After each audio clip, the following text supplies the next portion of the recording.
Buenos días, queridos suscriptores y suscriptores. El tercer video que hago, en la cual voy a compartirles el video de la juez Sandra Heredia, donde falla en el caso de Álvaro Uribe Vélez, publicado por el Pasquín de Semana. Entonces, los colombianos estamos felices porque llegó la justicia, y eso es para hacer una fiesta popular, donde las cuchas tenían razón, y aquí donde han sido víctimas tanto obreros, líderes sindicales, periodistas, independientes, gente de libre pensamiento, eh, maestros, profesores, alumnos, universitarios, mejor dicho, de toda clase social, de estrato 1, 2, 3, fueron criminalmente asesinados muchos líderes sociales, y los que patrocinó la Chiquita Brón, la bananera Chiquita Brón, apoyando a los paramilitares para que siguieran ejecutando a líderes sindicales y inocentes campesinos, obreros y trabajadores. Gente humilde fue la que murió. En todo caso, pues Álvaro Uribe Vélez debe ir a una pieza de 4 paredes en una celda, porque no puede quedar libre y en libertad, porque va a cometer muchas fallas contra los que están a favor de la condena de Álvaro Uribe. Los periodistas de RCN, Caracol, la Blue Radio, de Tiempo, El Espectador, El Pasquín, en fin, en todos esos estaban en contra de que Álvaro Uribe fuera condenado, y siempre atacaron a la doctora Sandra Liliana Heredia Aranda y a la fiscal. Por lo tanto, les voy a compartir este video.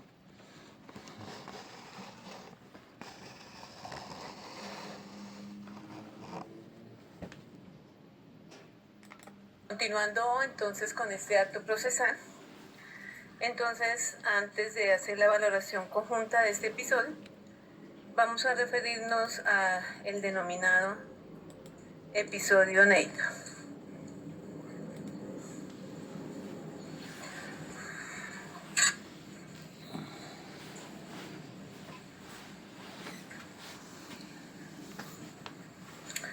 Conforme los hechos de la Fiscalía descritos en el escrito de acusación, se dice que a la par que se materializaban, me hace un favor, sí, Estefanía, es que se está escuchando el eco. Vale. A la par que se materializaban las presiones presuntamente en contra de Juan Guillermo Monsalve Pineda por parte de Diego Javier Cadena Ramírez, ya estudiadas con anterioridad, el 21 y el 22 de febrero del 2018, el interno recibió misivas provenientes de Carlos Eduardo López Callejas, conocido como Caliche, en el que informaban que fue contactado por militantes del partido político Centro Democrático y el representante a la Cámara por el Huila, Álvaro Hernán Prada Artunduaga, presuntamente emisario del procesado, para que grabara un video en el que se retractaba de las declaraciones que venía realizando en contra de los hermanos Uribe Vélez. Pese a ello, el recluso no aceptó suscribir la carta ni grabar el film. Conforme a la teoría de la Fiscalía, dice que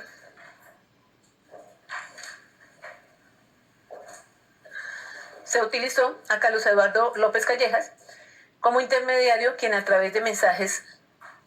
pretendió inducir en la versión al interno, quien habría sido contactado por personas vinculadas presuntamente del Centro Democrático, y se documentaron reuniones como integrantes de la unidad legislativa,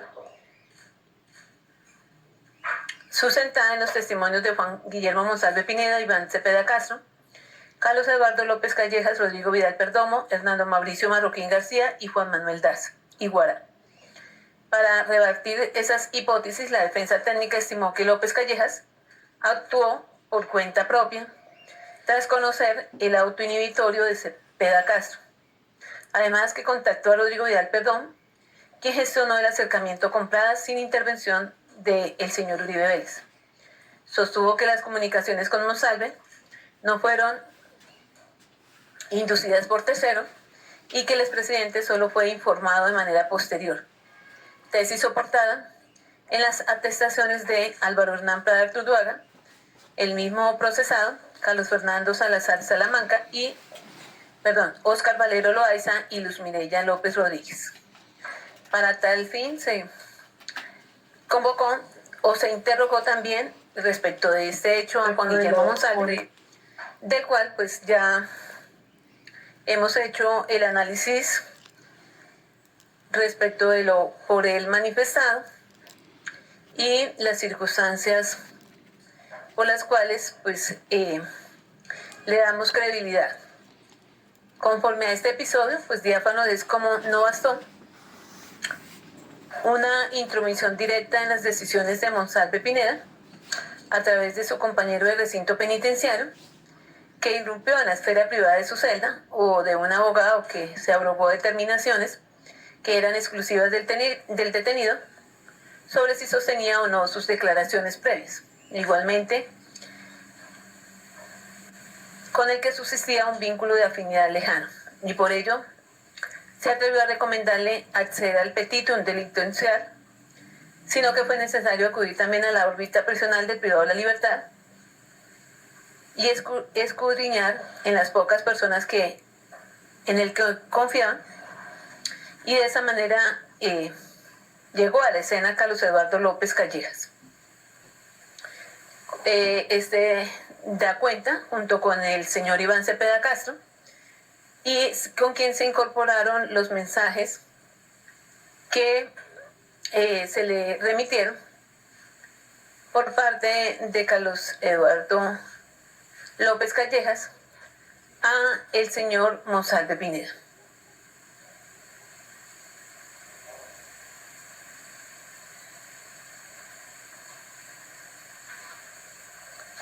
Por su parte, el testigo que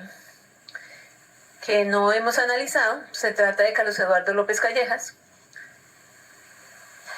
del que inconcebible se tornaría a apreciar sin a partir de la escasa confiabilidad que ofrece su dicho, no solo por envolver un interés magnánimo por librar de cualquier compromiso penal al aquí acusado, incluso en contra de sí mismo, lo que lo llevó a apropiarse de culpas ajenas, sino por otras de las contradicciones intrínsecas y extrínsecas que caracterizan su intervención y que lo posicionaron más como un cuentista sin talento que como un deponente serio con la actitud para mantener incólume la presunción de inocencia del encartado, más cuando olvidó que su convocatoria al juicio oral lo fue en calidad de cargo y no como el patriota negado que dijo ser. Para empezar, habrá de subrayarse las discordancias en que incurrió este deponente en el marco temporal bosquejado, porque él asegura distinguir a Juan Guillermo Monsalve Pineda de larga data, pero en su interacción surgió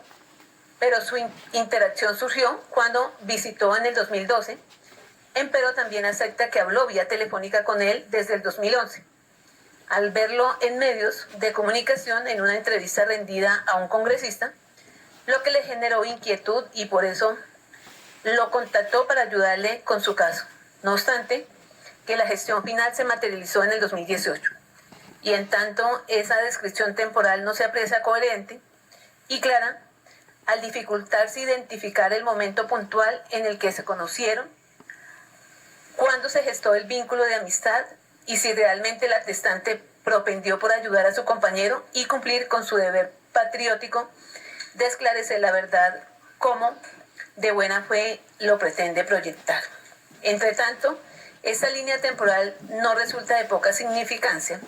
porque aun cuando buscó normalizar su actuación y exhibirla como una situación cotidiana y plausible, lo cierto es que llama la atención que se anhele hacer creer que la relación amistosa se estatuyó justo cuando se hicieron públicas las incriminaciones de Monsalve Pineda y que a su vez la colaboración desinteresada de Caliche se articuló exactamente con las fechas en que al señor Uribe Vélez se le vencía el término para sustentar el recurso judicial, que a la postre culminó en una negativa por parte de la Corte. Por lo anterior, se pregunta a la Administración de Justicia si realmente Carlos Eduardo López Callejas le tomó 7 años persuadir a su amigo de decir la verdad y velar por esclarecer los hechos, optando por buscar a alguien cercano al acusado que lo ayudara con esa retractación, o si simplemente sus justificaciones buscan disfrazar el plan subrepticio que subyacía para que alias Villegas mutara sus aserciones en favor del exmandatario y en contravía de Iván Cepeda Castro. Al tiempo desdice su fiabilidad también el hecho de retratar una amistad que aparentaba ser cercana como el medio implementado para poder colmar el deber que le asistía como partidario del uribismo y a la vez ayudar a un indefenso recluso condenado injustamente.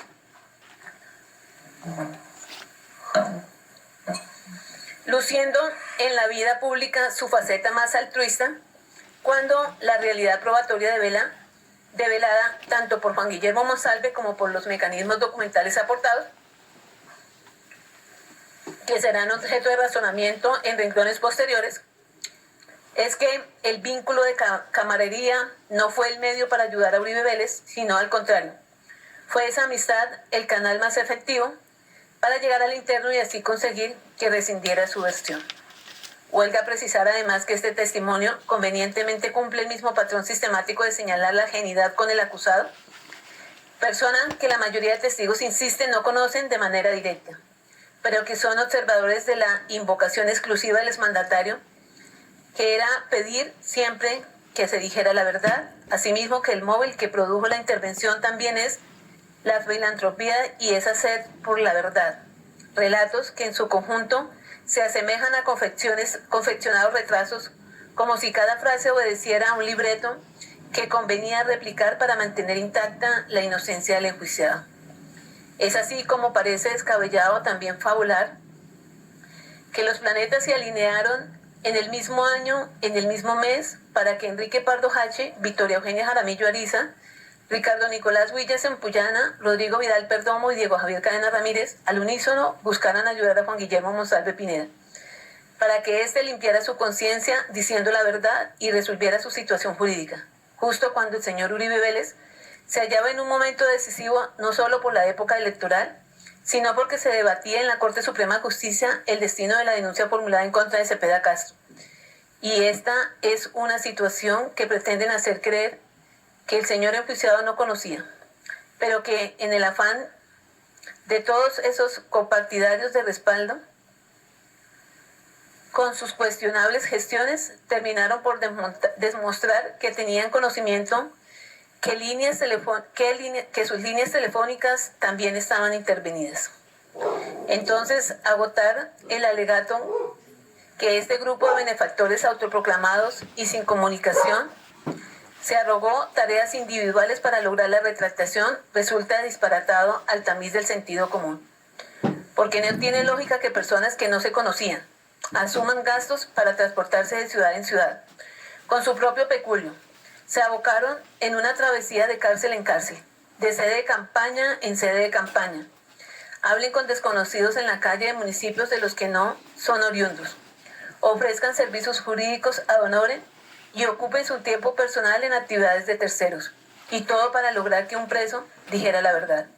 cuando eran conscientes y estaban seguros, según sus convicciones, que lo retratado en esa entrevista del 2011 eran mentiras,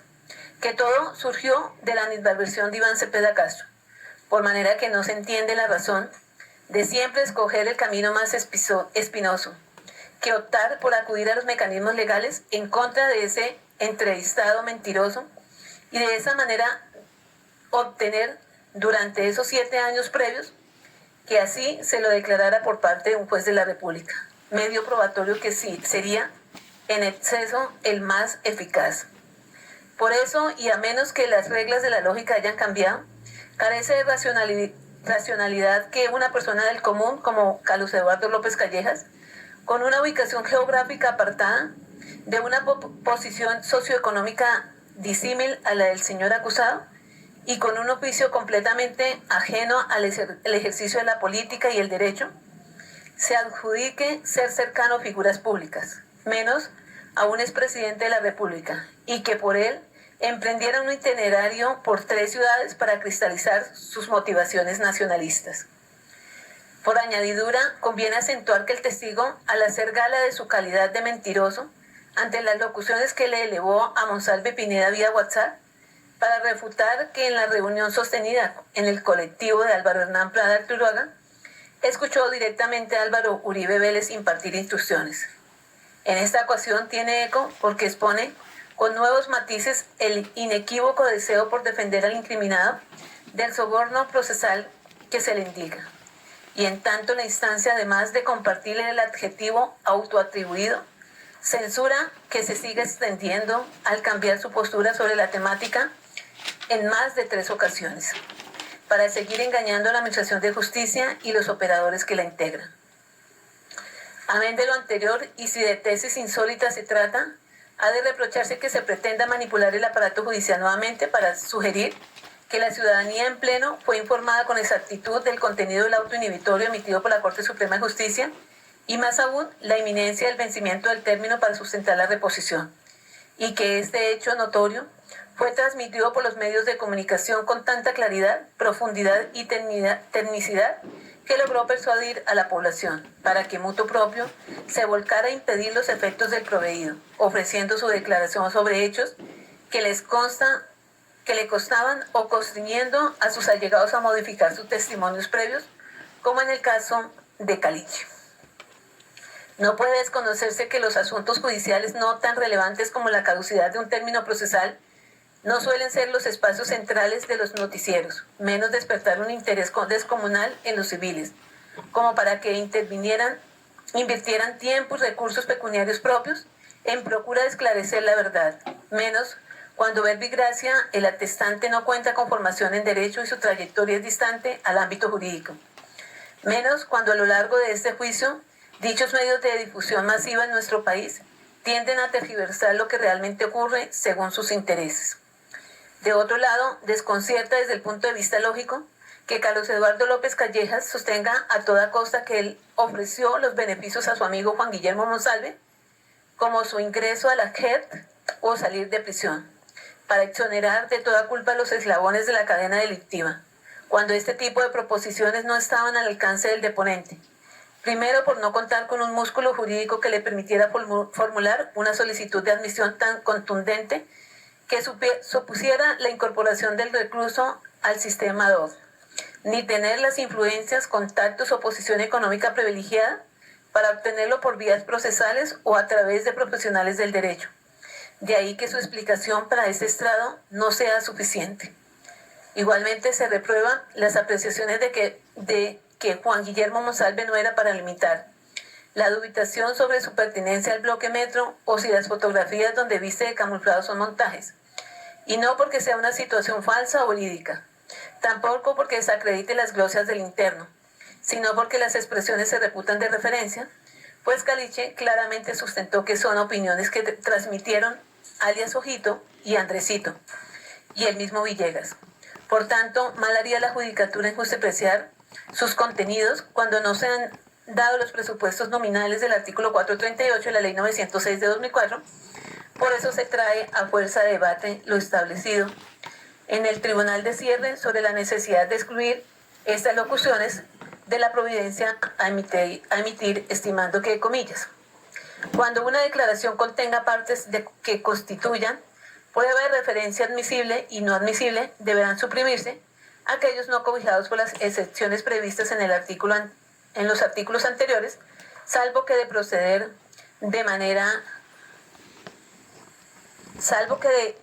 de esa manera la declaración se torne ininteligible, en cuyo caso se excluirá la declaración en su integridad. Cierra comillas. Decantado lo previo y sin ánimo de valorar el trasfondo de la manifestación de López Calleja, se cuestiona este estrado sobre el interés de rebatir la incursión de Monsalve en el grupo subversivo para desestimar su versión en sede judicial, cuando ello, en principio, como se ha indicado, no hace parte del tema probando, y cuando además esa no fue una preocupación del acusado y sus seguidores al pretender que se rescindiera sus dichos. Por manera que, si desde siempre tenían la íntima convicción que las manifestaciones son falsas y que no hizo parte del grupo insurgente, ¿Por qué no se confió en la Administración de Justicia para que ésta lo verificara y emitir una decisión a su favor? ¿Y por qué se tuvo que acudir a actividades controversiales que rayan en la ilicitud para alcanzar el resultado favorable para el justiciable? Estas son incógnitas de difícil respuesta, pero que terminan por invalidar una vez más esa arista de la teoría alternativa de la defensa. Ahora bien, y aun cuando se tilden de repetitivos los argumentos, cuesta trabajo aceptar que Juan Guillermo Monsalve Pineda, en su afán por invalidar su relato anterior, haya llamado a la puerta de Caliche, un vaquero sin mayores influencias, para comisionarlo de encontrar al expresidente Álvaro Uribe Vélez, con todos los desgastes que ello podría suponer, cuando a su alcance estaba un canal más efectivo e inmediato,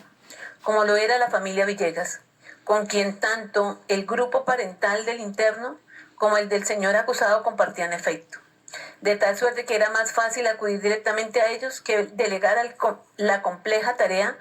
en su amigo y así entrelazar a Rodrigo Vidal Perdomo, Hugo Tobar, Hernán Mauricio Marroquín García, Álvaro Hernán Prada Arturaga y una persona de apellido Daza. Pese a las evidentes falencias argumentales de este testigo, debe resaltarse el esfuerzo del ente persecutor que logró encaminar la atestación para validar la existencia del proceder criminal de cara a la emboscada de la que fue objeto Monsalve Pineda, que se materializó desde diferentes frentes, acreditando las condiciones de tiempo y lugar en idéntica consonancia con los hechos jurídicamente relevantes, así como cada uno de los protagonistas del hecho, aun cuando algunas premisas circunstanciales permanecen difusas ante las tergiversaciones en que este deponente incurrió. Sobresale esta versión por compaginar en lo sustancial con el relato de Juan Guillermo, como si de una ficha de un rompecabezas se tratara, que se arma junto con los elementos de persuasión que a continuación analizaremos. Vemos que además de la aserción con los audios incorporados con Cepeda Castro y explicados en este particular atestante, se reveló que la incesante búsqueda de Monsalve Pineda devino del lado del, comillas, ex, comillas, el viejito, comillas, el muy, muy grande, y no del interno, porque no de otro modo se explica la frase, comillas, me llegaron de parte del ex, cierra comillas, que en consonancia con el restante material persuasivo, indubitablemente ponen a la luz de la vía desde donde llegó la propuesta, y no a la inversa como siempre se ha pretendido escenificar. En equivalencia a los reportes de los chats exhibidos y la misma afirmación del testigo ponen de manifiesto la incomodidad que los ofrecimientos y presiones de Caliche provocaron en el recluso, quien se tornó monosílabo para no contestar a la coacción que ahora experimentaba, porque parte de una persona cercana, que seguramente lo llevó a dimensionar los alcances de los que se llegó para inducirlo a renunciar a su verdad.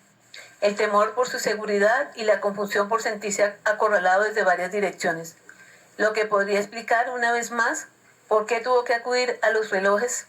para resguardar su palabra y, de otra parte, como ya lo habíamos resaltado, Monsalve no se caracteriza por ser el más expresivo o elocuente.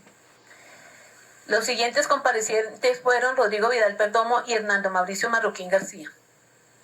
En su individualidad se aprende coherentes, creíbles y con el poder para reconstruir el contexto en el que se materializó el llamado evento Neiva. Los pormenores de la reunión entre Carlos Eduardo López, los deponentes y Álvaro Hernán Prada Arturaga. No obstante, ese mérito suasorio se diluye al contraponerlos, toda vez que son múltiples las contradicciones develadas entre sí, que además se acrecientan de cara a la versión de Caliche, situación que insoslayablemente termina por validar la teoría acusatoria de la estrategia consciente y planeada presuntamente para torcer la voluntad de Juan Guillermo Monsalve Pineda. Salta a la luz que fueron 2 o 3 planteamientos distintos los que surgieron sobre una misma temática, y no frente a minucias que ignorar, sino respecto a uno de los ejes cardinales del debate, el encuentro en la ciudad de Neiva, de la que se deriva la participación del convocado a juicio y las instrucciones impartidas presuntamente a sus emisarios para constreñir al cautivo hasta lograr de sí su retractación. De ahí que el olfato judicial deba afinarse para identificar dentro de esos vacíos dialécticos, la verdadera finalidad del encuentro o lo que en sala al unísono pretendieron ocultar los atestantes. Inicialmente, en el contexto del colectivo de campaña de Prada Artuduaga, tenemos que Caliche señaló que les informó a los asistentes la situación de su amigo antes de entrar a la van y que fue en su interior donde se discutieron los pormenores, momento en que ya no estaba presente Marroquín García y se fraguaron las llamadas. Situación que dista de la versión del segundo, que iteró que todos subieron al vehículo, conversaron sobre el tema y luego él dejó el lugar con la promesa de que el ex jefe de Estado se le contactaría con posterioridad. Lo que nuevamente difiere de las aseveraciones de Vidal Perdomo, que establece que las llamadas telefónicas acaecieron previo a subir al colectivo, que luego se fue Hernando Mauricio, para posteriormente reunirse los restantes en el automotor. Tres circunstancias que divergen e impiden elegir una versión sobre otra, frente a si la reunión fue en el vehículo de campaña, fuera del mismo o primero en el colectivo y luego a solas. A la par, después de la salida de Marroquín García, se contraponen dos caras de la misma moneda, relativas a si la llamada con el acusado ocurrió en altavoz, con intervención de los concurrentes, o si fue Prada Artuduaga, el que se comunicó con el encartado y transmitió su designio frente al privado de la libertad. Exclamaciones que fueron mutadas a lo largo de la causa en busca de desestimar lo escuchado. Enumeradas algunas de las disparidades entre otros tres testigos, que huelga anticipar crecen exponencialmente de cara a la versión de Álvaro Hernán. Situación esta que se aborda con posterioridad. Es pertinente aducir que las contradicciones no son el único hierro apreciado en las declaraciones, sino que también es diáfano que las afirmaciones carecen de confiabilidad por la irracionalidad que las gobierna, al hacer inexactitudes temporales entre los días de contacto sobre lo que dijo cada uno durante los diálogos y la tan cuestionada acústica de la voz del expresidente en el vehículo.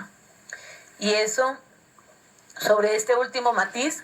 que parece necesario retomar el argumento de la defensa técnica, que en el marco de la audiencia preparatoria y frente a la ilegalidad de las escuchas subrayó lo inconfundible que se torna la voz de su prohijado,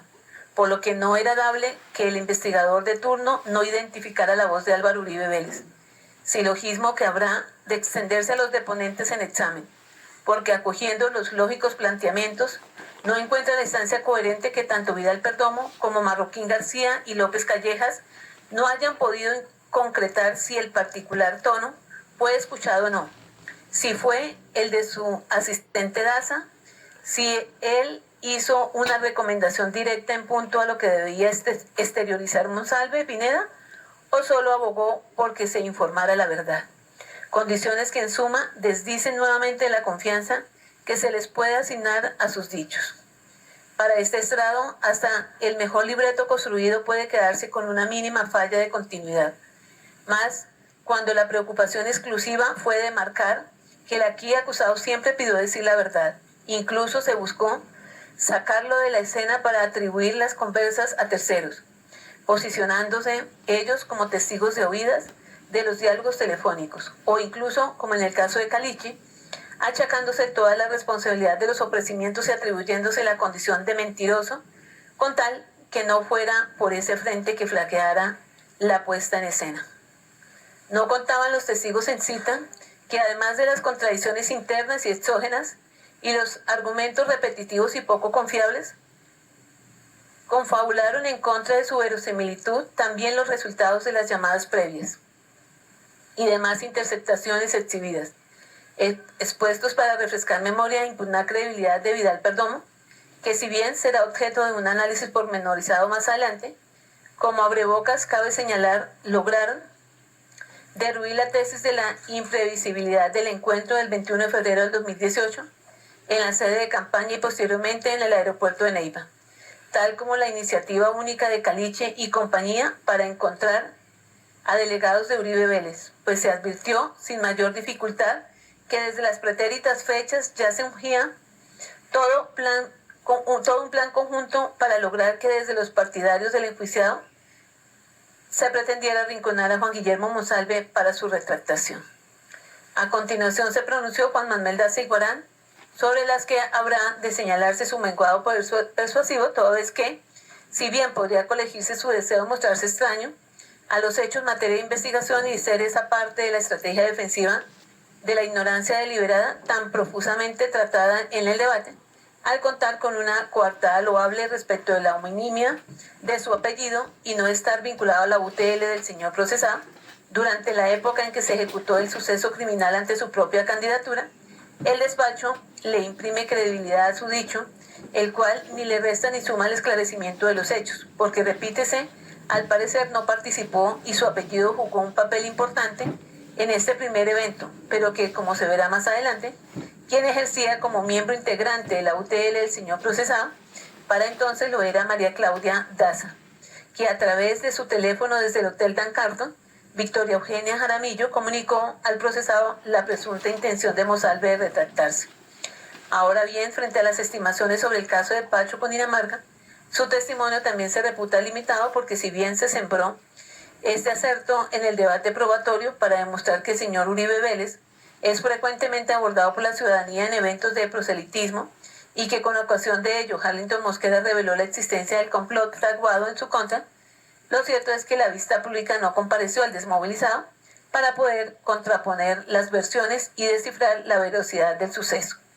No obstante, y nada novedoso otra vez, se busca propagar la premisa de la ajenidad del enjuiciado en los acontecimientos que se le atribuyen, para que se elucubre que fue la misma población la que lo alertaba de los comportamientos supuestamente ilegales que se gestaban en sus espaldas.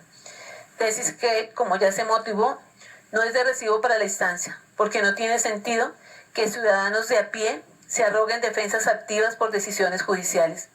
comprometan su responsabilidad por terceros y solo por el designio patriótico que los acompaña y por lo que los medios de comunicación o redes sociales así lo difundían. Entre tanto, la existencia de una nota digital como justificante o el medio por el que fue alcanzado el actor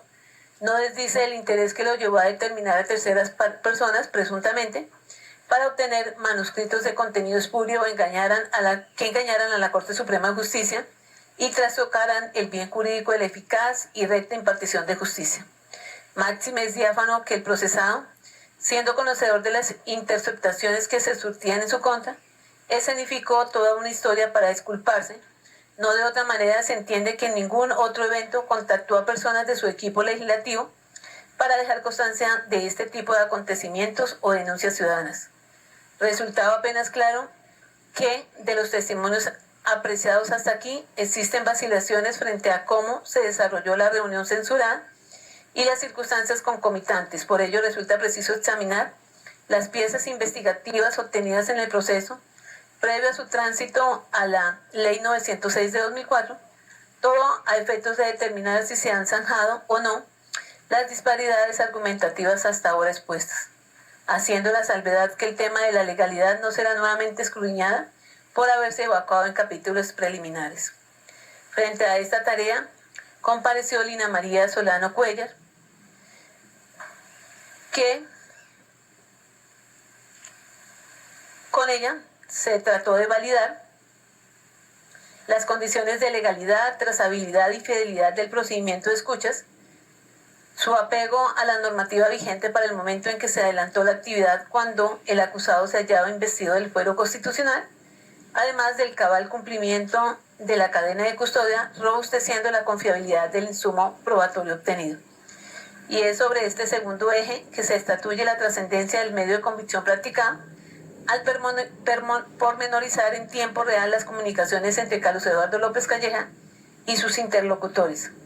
e insertarse como una pieza clave dentro del engranaje probatorio propuesto por el ente acusador. Y es mérito de ello que se procederá en el momento oportuno a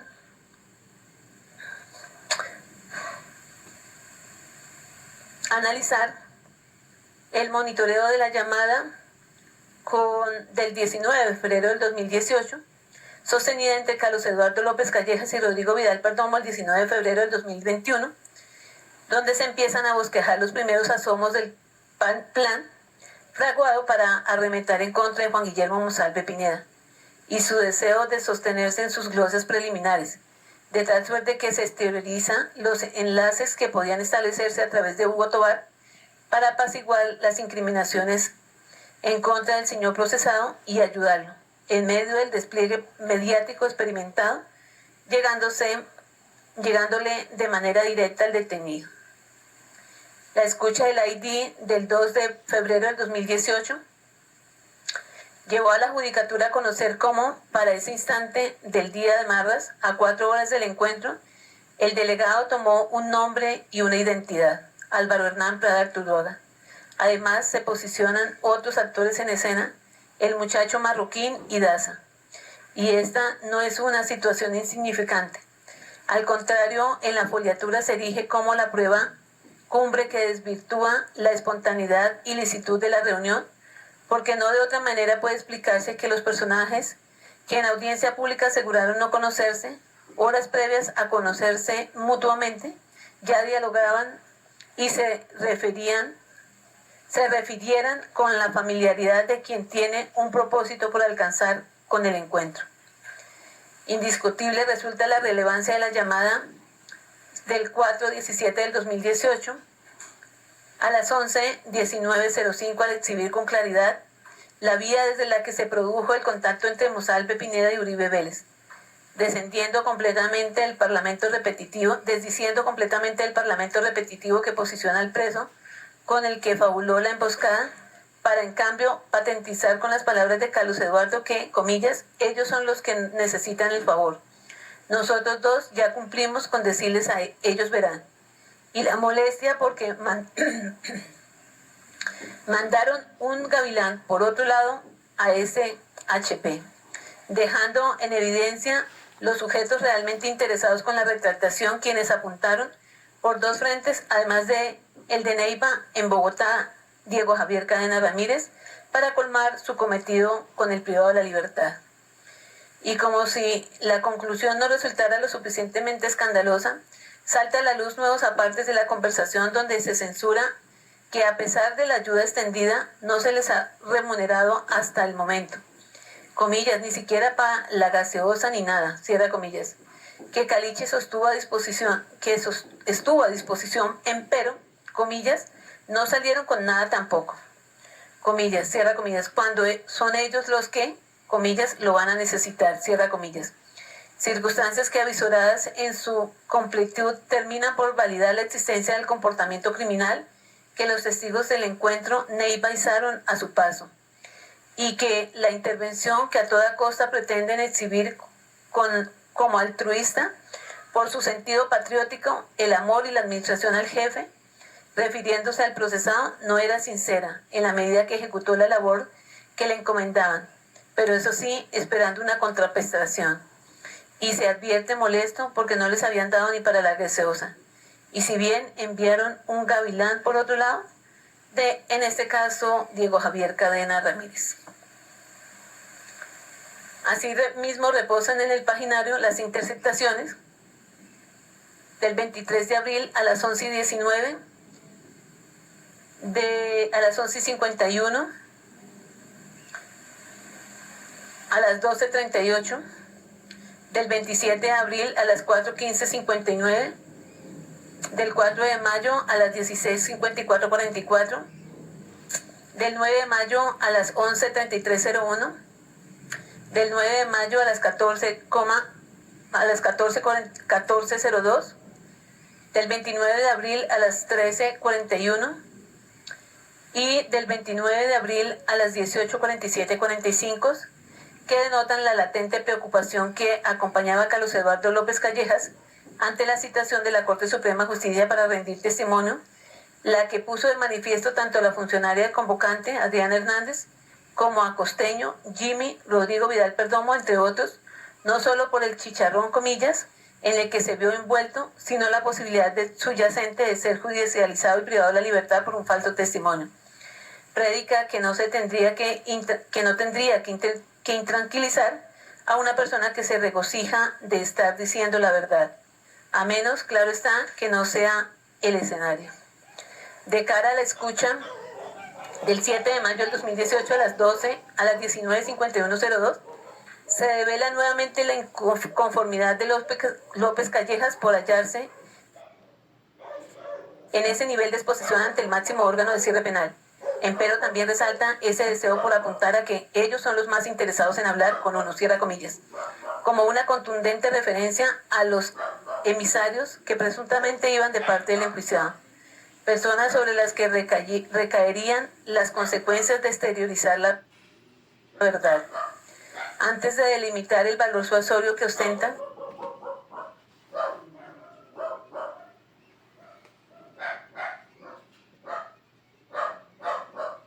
conversación espontánea entre interlocutores, se configura en una fuente directa de información, libre de las contaminaciones que puedan alterar su testimonio, rendido con posterioridad, ya sea por el olvido, la sujeción, la presión externa, los intereses personales entre la multiplicidad de factores que pueden lograr su variación. Y es por esta precisa situación que la judicatura, al suponer la versión de López Callejas versus la última escucha, le concede mayor mérito a la segunda, toda vez que, en disonancia con lo narrado, la grabación que valga aducir él desconocida se adelantaba por el cuerpo investigativo, es mucho más natural, permite divisar que, comillas, fue el candidato del Senado, Prada, cierra comillas, quien llegó a Caliche, que a su turno el hombre, comilla, es lacayo del acusado, que la intervención del parlamentario fue en busca de colaboración para una, comillas, vuelta, para restarle, comillas, credibilidad al otro, cierra comillas, que dicha propuesta fue aceptada sin mayor reparos por Carlos Eduardo. Resalta a su turno las contundentes referencias a modo de clave de, comillas, el man ese grande, o su papá, cierra comillas, que datan del aquí procesado, con el que no solo tuvo un diálogo directo, sino que además le exteriorizó, comillas, hermano, lo que pasa es que yo necesito que hable con él, con el amiguito que está allá, para que deje tanta habladuría. Cierra comillas, locución inequívoca del accional impulsado por el llamado a juicio para lograr que Monsalve Pineda retrotrajera su atestación en procura de librarlo de todo reproche judicial. Del ejercicio defensivo se escuchó la asserción de Álvaro Hernán Prada Arturduaga.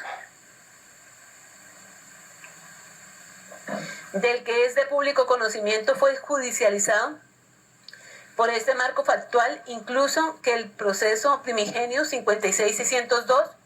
que cursó de manera concurrente contra él cuando era parlamentario, de ahí que resulte comprensible la incomodidad y prudencia del deponente por emitir algún pronunciamiento que pueda comprometer su responsabilidad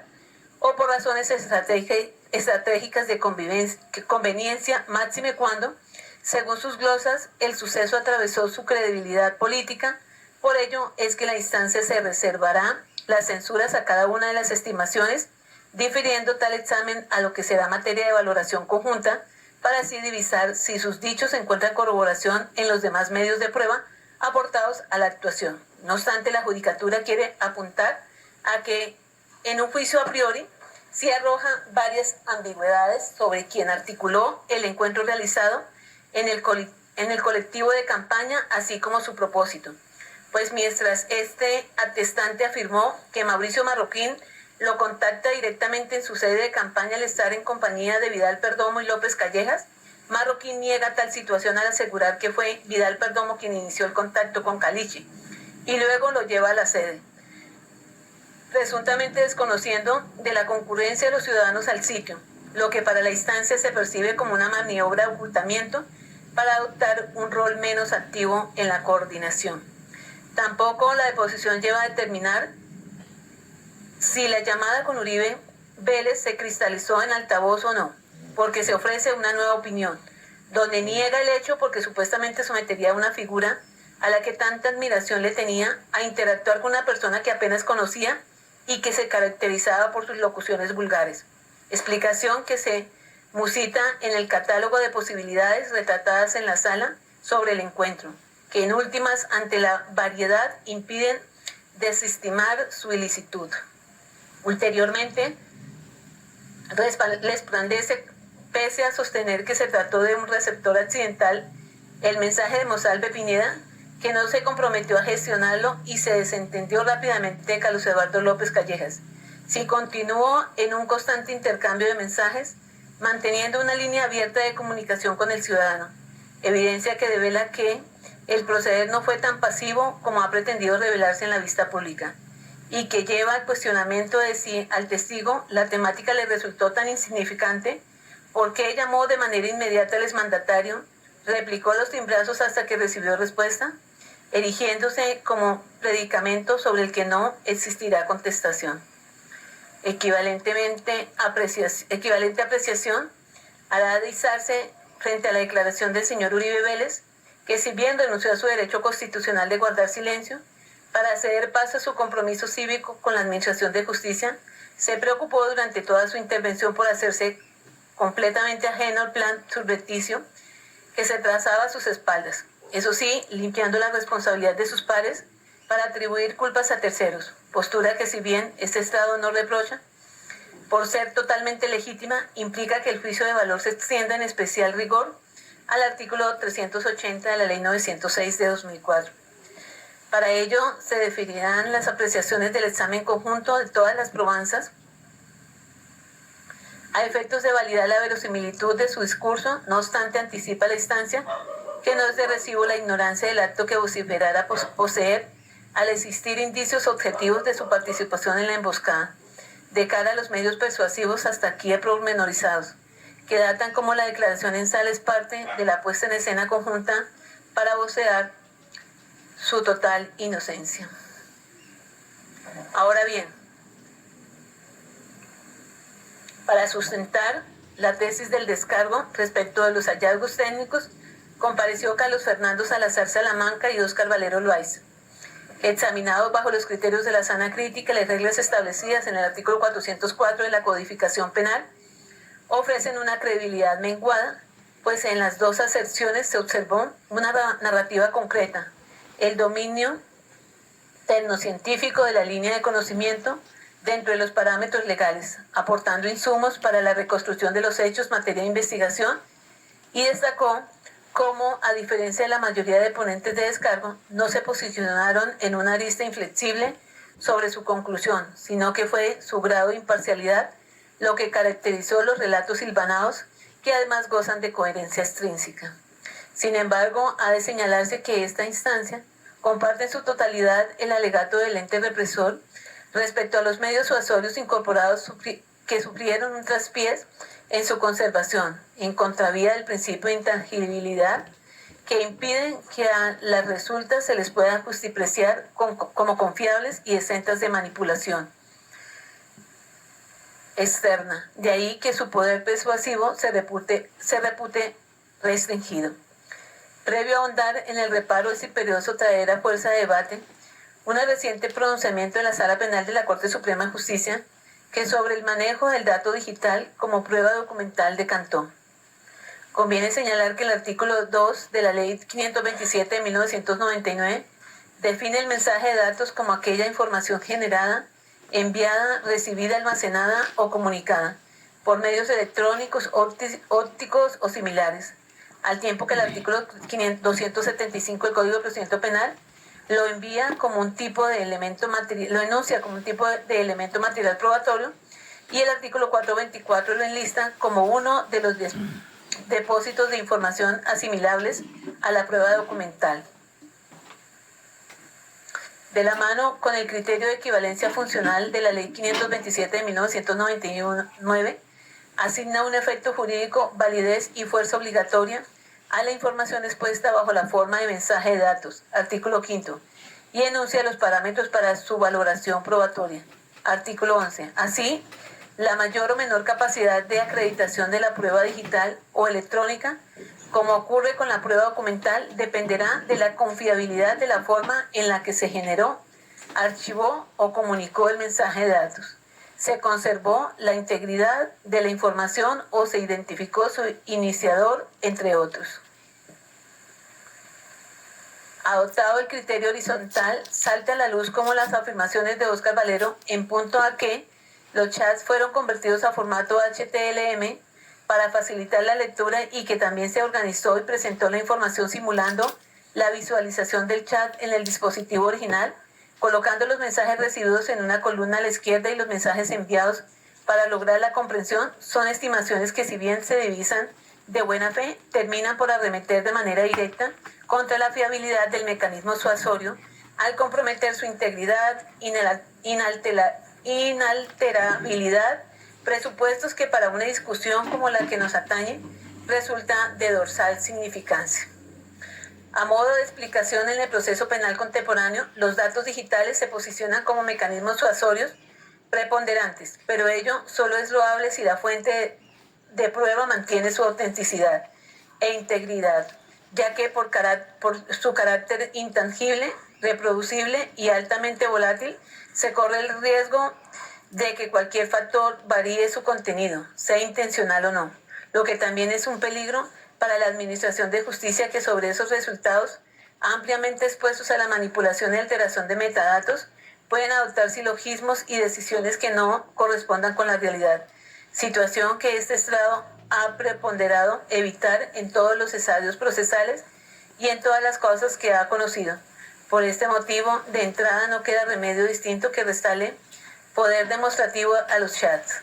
Y es que en el subyúdice, el soliloquio que se observa de la trazabilidad de los mensajes entre Carlos Eduardo López y Álvaro Hernán Prada,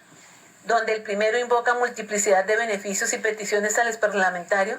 mientras este guarda silencio, respaldaría la tesis alterna de que Caliche era el responsable de las promesas subrepticias, tal como fuera secundado por ambos interlocutores y a su vez controvertida por los demás medios persuasivos, de no ser porque, por la ausencia de confiabilidad de la integridad de los datos digitales, dificultan delimitar cuál de las teorías cuenta con mayor vigor probatorio, más cuando tanto la intervención humana en la recolección de las conversaciones como la posibilidad de manipulación de los pantallazos de WhatsApp fue admitida en sala por el perito. Ante este panorama tan grisáceo, se pregunta la judicatura: ¿quién podría confirmar que la postura del político fue hacer caso omiso a los mensajes recibidos por Caliche, como con ahínco lo esgrimió en su testimonio, y no que en la tarea de enmascarar su propio compromiso penal se alteró la trazabilidad, se eliminaron datos o se adulteraron los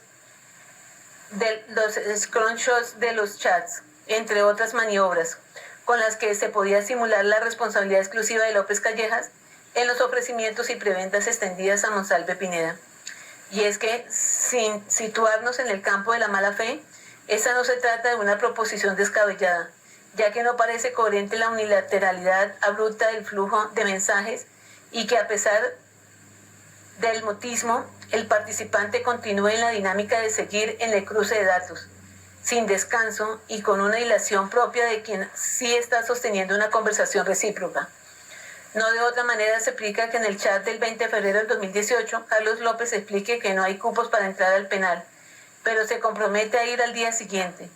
que el 21 Caliche posponga su ida para el sábado, pero asevere que el video se envíe por ese mismo medio, expresión propia del que va a cumplir una promesa, que aun cuando el silencio es el patrón, Prada Artuduaga sí le refiere a López su ubicación en Neiva, dando paso a la frase, comillas, hablamos personal, cierra comillas, abre comillas, mañana hablamos por la mañana, cierra comillas. Tampoco encuentra asidero esa ignorancia deliberada que se pregona cuando en el diálogo del 23 de febrero del 2018 Álvaro Hernán le vuelve y le informa a su comunicante que a las 7 a.m. paso por la sede, y luego se le increpe porque, comillas, no fue, que luego le exteriorice que va saliendo para los municipios de, comillas, noroccidente, comillas, rumbo a Palermo, y que Carlos prometa, ya llego de Palermo, ¿dónde le llego? Si pasa por el hotel Arrime. Claros indicativos de la existencia de interlocuciones recíprocas. Es así como no hay forma de validar si hubo o no encuentros personales, abriendo la posibilidad que el contexto de las pláticas y las respuestas se ofrecieron en vivo y en directo, o incluso que se desplegaran por otro canal de comunicación, porque aquí tampoco se develó el cruce de llamadas telefónicas, no a través del aplicativo de mensajería. los correos de voz, las redes sociales y el sinnúmero de opciones que la tecnología ha dispuesto para estrechar los vínculos. Sobre esta tesis basta percatarse el chat del 11 de marzo del 2018, en el que Carlos Eduardo López remite 6 textos entre las 6:42 am y 10:33 am sobre que cuenten con él ese día, que tenía un carro a la orden por si lo necesitaban, recibiendo solo un, comillas, gracias, a las 10:20 am de Prada Arturduaga, pero a las 3:05 pm replica: se lo dije temprano, cierra comillas. Comillas, la mafia que la mafia que me pude dar cuenta en mi mesa de votación, cierra comillas. Lo estoy leyendo tal como está en el chat. Afirmación última que denota como muy probable que además de los chats se fraguó algún tipo de conversación previa que versó sobre las elecciones programadas para esa calenda, sin que los audios logren desdecir de la interacción de la mañana entre los ciudadanos en cita.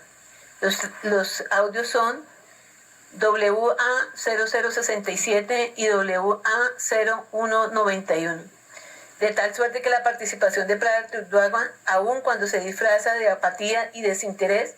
con los mensajes se evidencia un desinterés por obtener los videos, un interés por obtener los videos de retractación, la forma que facilitó la cadena entre el privado de la libertad y el exmandatario, por manera que está excluida la postura pasiva alegada, en consonancia con lo colegido por el ente persecutor y la bancada de las víctimas. Es por todas estas razones que la fuerza persuasiva del material acopiado por la defensa se estima frágil al tamiz de la lógica comunicacional, la técnica forense y el estándar de confiabilidad para admitir la evidencia digital en juicio.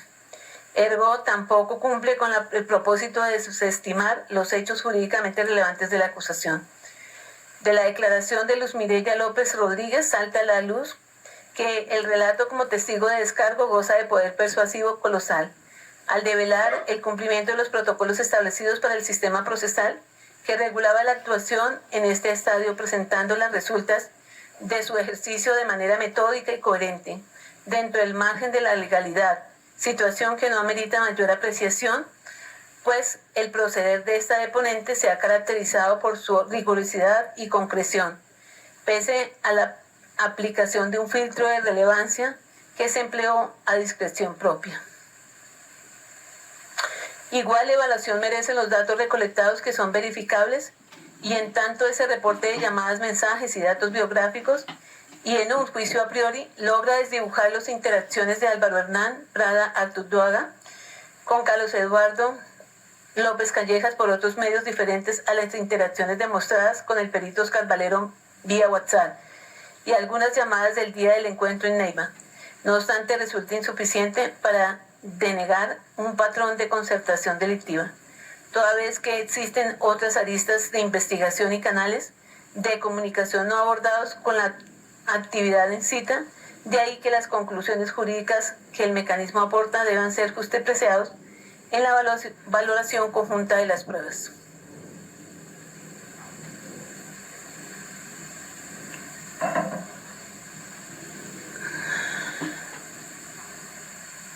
De la valoración conjunta del evento Juan Guillermo Monsalve. Al igual que las piezas dispersas de un rompecabezas, cada una de las pruebas presentadas en este caso encierra una parte fundamental de la verdad. Solo cuando se unen de manera adecuada podemos ver la imagen completa y comprender el contexto con claridad. Es ese engranaje lo que permitió arribar al conocimiento más allá de toda duda en relación con el compromiso, o mejor, en relación con la tipicidad de la conducta punible en este primer evento, relativa al soborno en actuación penal en el que se incurrió respecto de Juan Guillermo Monsalve Pineda, desde dos frentes diferentes. Uno, ejecutado al interior del establecimiento carcelario, donde se encontraba confinado en esta capital, y otro a distancia desde Neiva, el cual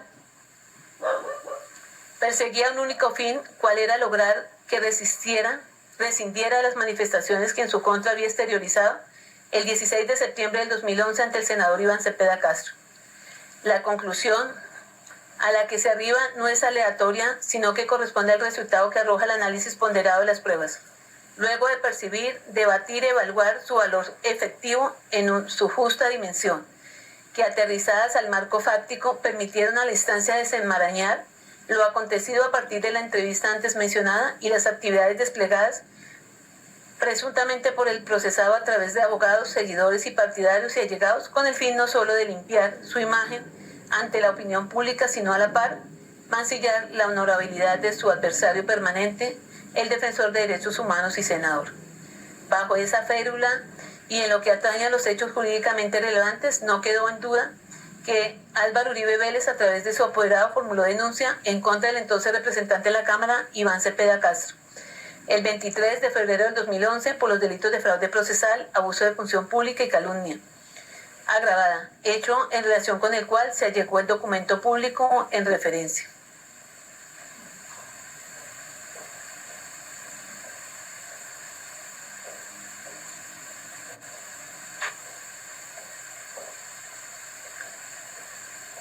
Ahora,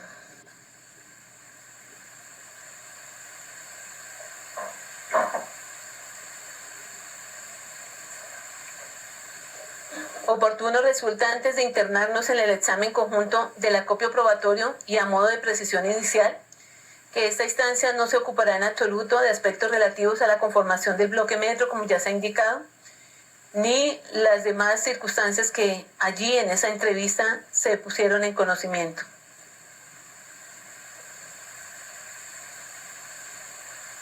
Menos aún de las actuaciones desarrolladas por los funcionarios que en su momento conocieron de lo aquí debatido, toda vez que desborda el tema probandum que le asigna competencia a esta instancia. De ahí que la desmesurada y redundante práctica probatoria extendida para demostrar las anteriores materias, pese a contribuir al ejercicio de reconstrucción histórica de la verdad, supuso un desgaste para la Administración de Justicia que se hallaba abocada a determinar si efectivamente se había,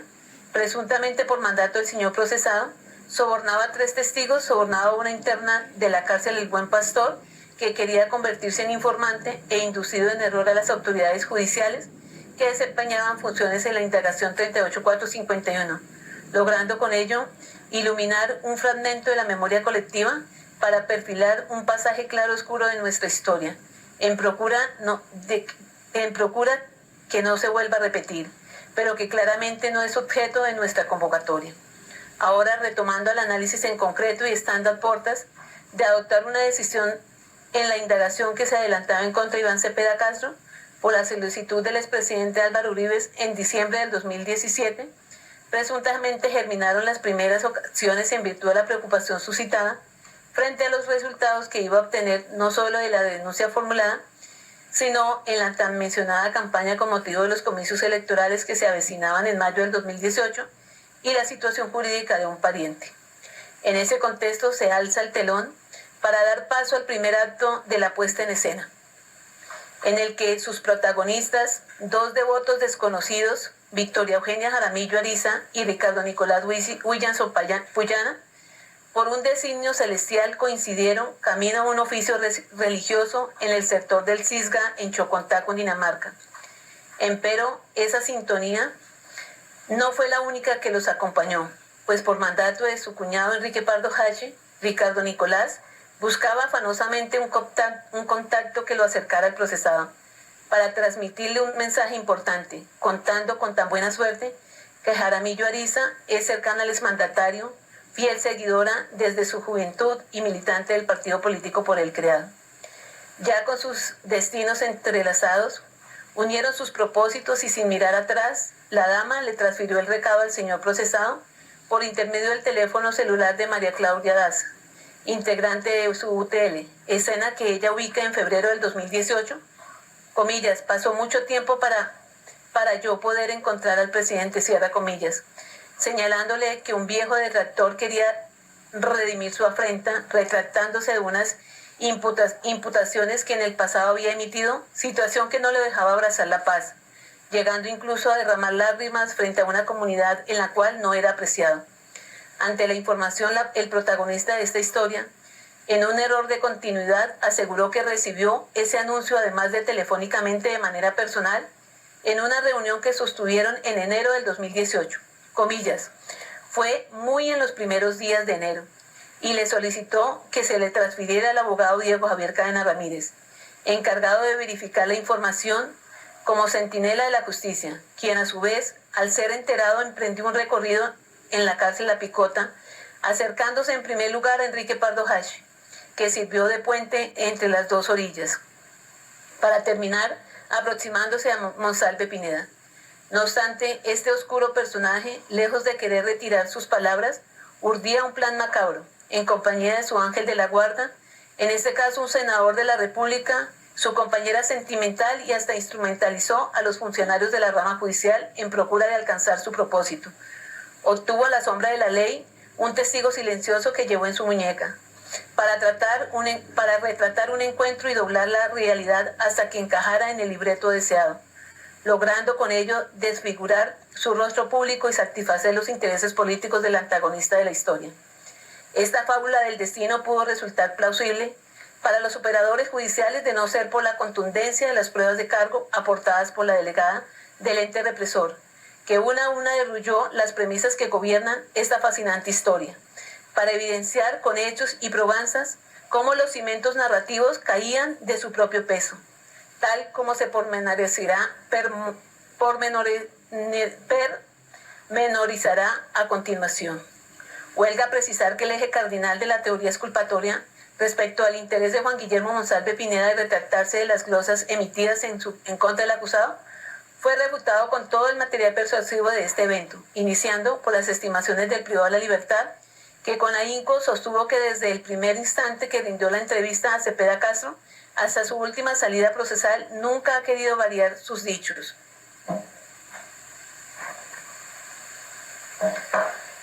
Y que a raíz de esa obstinación se ha visto sometido a toda clase de presiones directas por parte de su compañero de reclusión, su amigo Caliche y el abogado Cadena Ramírez. Ahora bien, si la afirmación no resultara creíble, por el arsenal de desacréditos a los que ha acudido la defensa técnica para restarle verosimilitud, encontramos en el dossier el memorial allegado por Monsalve Pineda a la Corte Suprema de Justicia el 2 de abril del 2018 por intermedio de su excompañera sentimental, donde en una rústica nota de pie de página acotó que la carta en cita la hizo bajo presión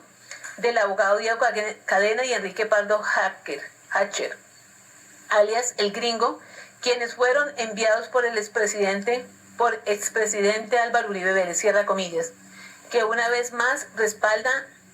esa versión de su ausencia de interés de querer desdecirse de sus incriminaciones. Si tales presupuestos tampoco resultaran loables y se optara por desestimar también las versiones de Iván Cepeda Castro y de Yanira Gómez Sarmiento, que hasta la saciedad han pregonado el desinterés del recluso por mutar sus versiones iniciales, hallamos en el plenario las probanzas técnicas consistentes en los videos tomados con los relojes espía, que da cuenta del temor exteriorizado por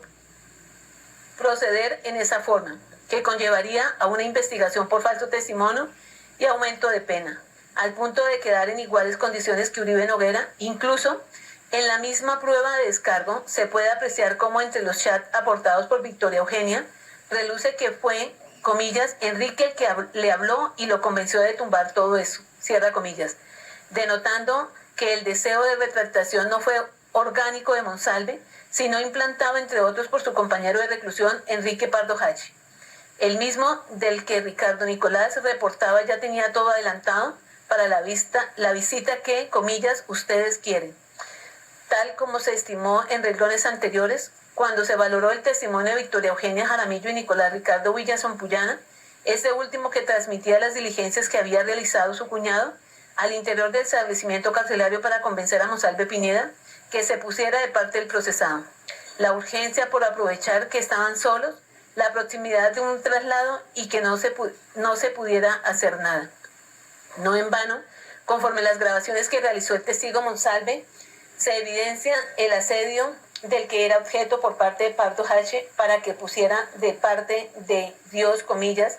que dado el poder lo representaría mayores réditos. Comillas, es que si no está con el presidente, a ese pobre muchacho le va a ir mal, cierra comillas, en donde le da a conocer las circunstancias por las que lo había abordado, situación que explica que el tan mencionado encuentro fortuito entre Victoria Eugenia y Ricardo Nicolás no fue tal, porque es el mismo Enrique quien le comenta a Monsalve que le habían interrogado si estaba solo. Al contarles la compañía de reclusión y los asuntos en los que estaba involucrado, fue así que le sugirieron, comillas, marica, ayúdenos con esa vuelta, con esa vaina, cierra comillas, recordándole el pasaje cuando lo sacaron y luego concluye, comillas, para que todo llegara a este momento, cierra comillas. También da cuenta que alertaban la labor realizada y las consecuencias que había generado en Cadena Ramírez, que Cadena Ramírez no fuera el tiempo. Por eso es que, comillas, el tipo vino aquí regañado ayer, cierra comillas, quien hubo de reconocer que la, comillas, había cagado. Pero que si no se debía hacer enseguida es por algo. No obstante, no era tarde para enderezar esa vaina, comillas. Entonces, si es cierto, como lo precisó y retiró el señor procesado, sabía de la labor realizada por Enrique Pardo Hachi desde los primeros días de enero del 2018 y no desde febrero como erradamente lo manifestó Vicky Jaramillo. De inmediato emprendieron los acercamientos para obtener de aquel la rectificación de sus manifestaciones con el ánimo que, comillas, este muchacho no le vaya mal. Entonces él me dijo, mire, dígale lo siguiente, cierra comillas, porque, si a favor de Santiago, él me dijo, así, si él da buena declaración a Santiago, nos va a ayudar mucho, cierra comillas. Yo le dije, bueno, él siempre me ha preguntado que ustedes, ¿qué pueden hacer por él? Entonces él dijo, mire, en este momento, como están las cosas, en este momento que van a elegir presidente, él va a estar totalmente comprometido. Incluso que hasta el mismo Cepeda se iba a ir en contra suyo, refiriéndose a Monsalve, porque, comillas, porque cuando el señor sea presidente va a volver mierda a todo el mundo y no va a mirar para atrás. Él no va a mirar para atrás. No es que vaya a matar a nadie ni nada, cierra comillas. Entre tanto, comillas, la izquierda, el pobre Cepeda va a quedar en la olla, cierra comillas. De esa manera se gestó en la mente de Juan Guillermo Monsalve la necesidad de modificar su versión. Nótese que no solo en favor del aquí procesado, sino también de su hermano, lo que explica que se le abordara mucho antes del 16 de febrero del 2018, fecha en la que públicamente se conoció el auto inhibitorio, del que, como sucedía con las interceptaciones telefónicas, al parecer ya preveían su contenido, pero que su afán se incrementó en virtud de las determinaciones que allí se adoptaron en contra del aquí procesado, considerando Cadena Ramírez había hecho todo mal, comillas, porque el tipo no se imaginó cómo era la cosa. Al tipo siempre le decían, yo sé que a él tipo lo llaman, y no le puso atención, y el día que vino al peo, tan HP, todo el mundo le dijo, oiga, ¿qué pasó con ese señor marica? Si le dijimos hace 2 meses que fuera, desde diciembre y no fue. Él era el que iba a venir en diciembre, era Cadena. Y el otro, cuando se hubiera hecho un arreglo con Cadena, pues también viene.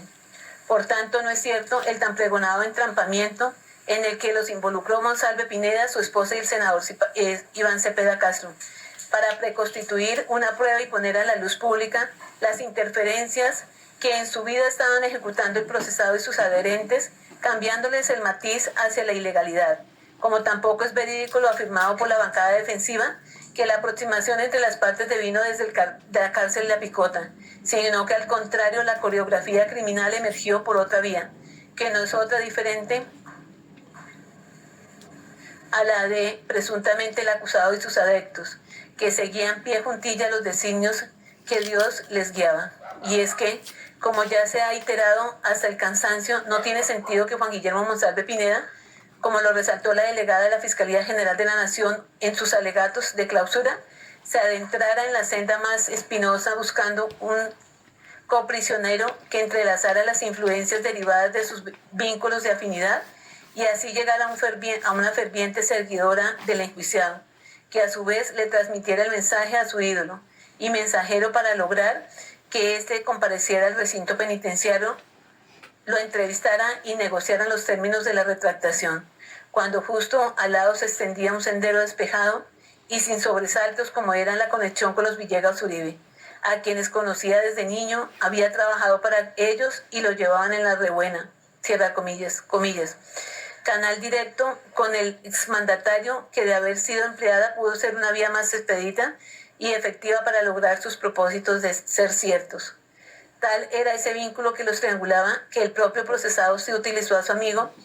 Villegas Uribe para dar certeza al testigo de Diego Javier, para dar certeza al testigo que Diego Javier Ramírez sí era su emisario, labor que cumplió a cabalidad. Por tal razón se concretó la tan ansiada reunión en donde se exteriorizó la necesidad de deshacerse de sus manifestaciones previas, lo que explica una vez más que esa pretensión no se realizó telefónicamente dada la vulnerabilidad de sus comunicaciones. Por ello era necesario que Cadena Ramírez se desplazara a la reclusión con el ánimo de explicar en qué consistía ese primer acercamiento, que lo denominó como romper el hielo, para que luego, de viva voz, lo expresara ante la Corte Suprema de Justicia de lograrse el decreto de su prueba, como también garantizar al declarante los compromisos que adquirían en relación con la contraprestación por su proceder. Desde otra arista, debemos admitir que en una mirada desprevenida frente a la teoría del caso de la defensa, acompañada por el procesado y la sustentación de las solicitudes de pruebas al interior de la audiencia preparatoria del juicio oral, en un momento se alcanzó a aprehender que en efecto todas esas manifestaciones de apoyo al acusado desde los establecimientos carcelarios y diferentes latitudes emergieron del llamado inclemente que realizó a través de sus redes sociales y medios de difusión masiva el 17 al 19 de febrero de 2018. Es decir, una vez proferido el auto inhibitorio previo a la visita de Diego Javier Cadena Ramírez a La Picota, que se concretó el 22 de febrero del mismo año, y la visita de Álvaro Hernán Prada Arturo a Ganaipa, de no ser porque la línea temporal que se viene analizando, se advierte que Enrique Pardo Hache, Diego Javier Cadena Ramírez, Victoria Eugenia Jaramillo y Ricardo Nicolás o eran videntes para predecir la convocatoria del Dios o estaban concertados desde diciembre para alcanzar el propósito de la retractación, la que a diferencia de lo que se ha querido mostrar, no se buscaba únicamente para limpiar la imagen del aquí procesado, sino también servir de fundamento al interior del proceso que para la misma época se adelantaba en contra de su hermano Santiago Uribe Vélez, objeto del que no quisieron ahondar mucho en la práctica probatoria, pero que refulge de las conversaciones sostenidas por los internos. Comunicaciones que se aprenden mucho más espontáneas de aquellas que sostenían a través de sus teléfonos celulares,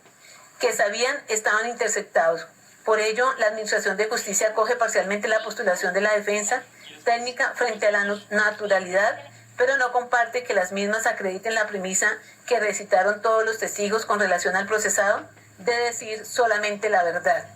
y actuar legalmente, pues más parece una escenografía de rectitud que una convicción real.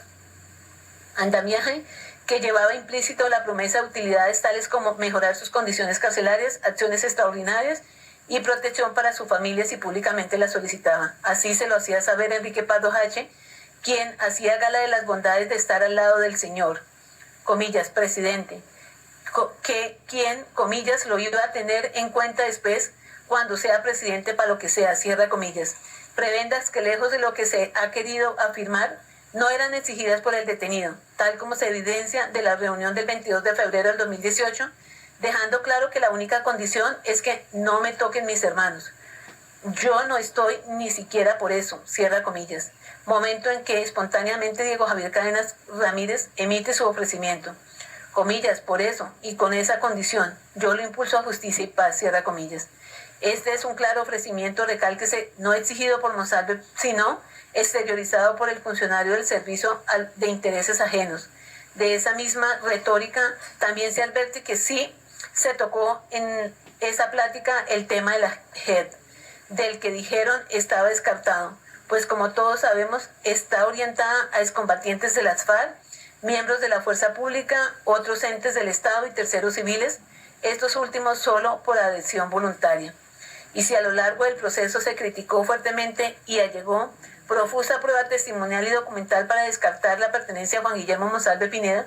a un grupo paramilitar y mostrarlo como delincuente común, se aprende una incongruencia en sus propias tesis, porque en el afán de engañarlo y conseguir lo que se proponían, hacían ofrecimientos imposibles de cumplir que ahora pretende capitalizar en su favor. Pero lo cierto es que sí se ofreció beneficios para que suscribiera el documento que se le proponía. El que ofreció beneficios para que suscribiera el documento,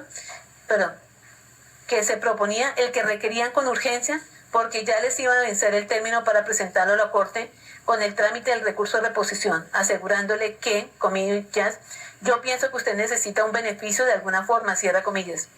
También consintieron como probable la acción de revisión, al intervenir Romero Agudelo sobre la improcedencia de los beneficios, acotación que en el cruce de comunicaciones con Vicky Jaramillo también lo tuvieron como posible, pues allí se dice que él no quiere dinero, que desea le ayuden con el tiempo de condena restante.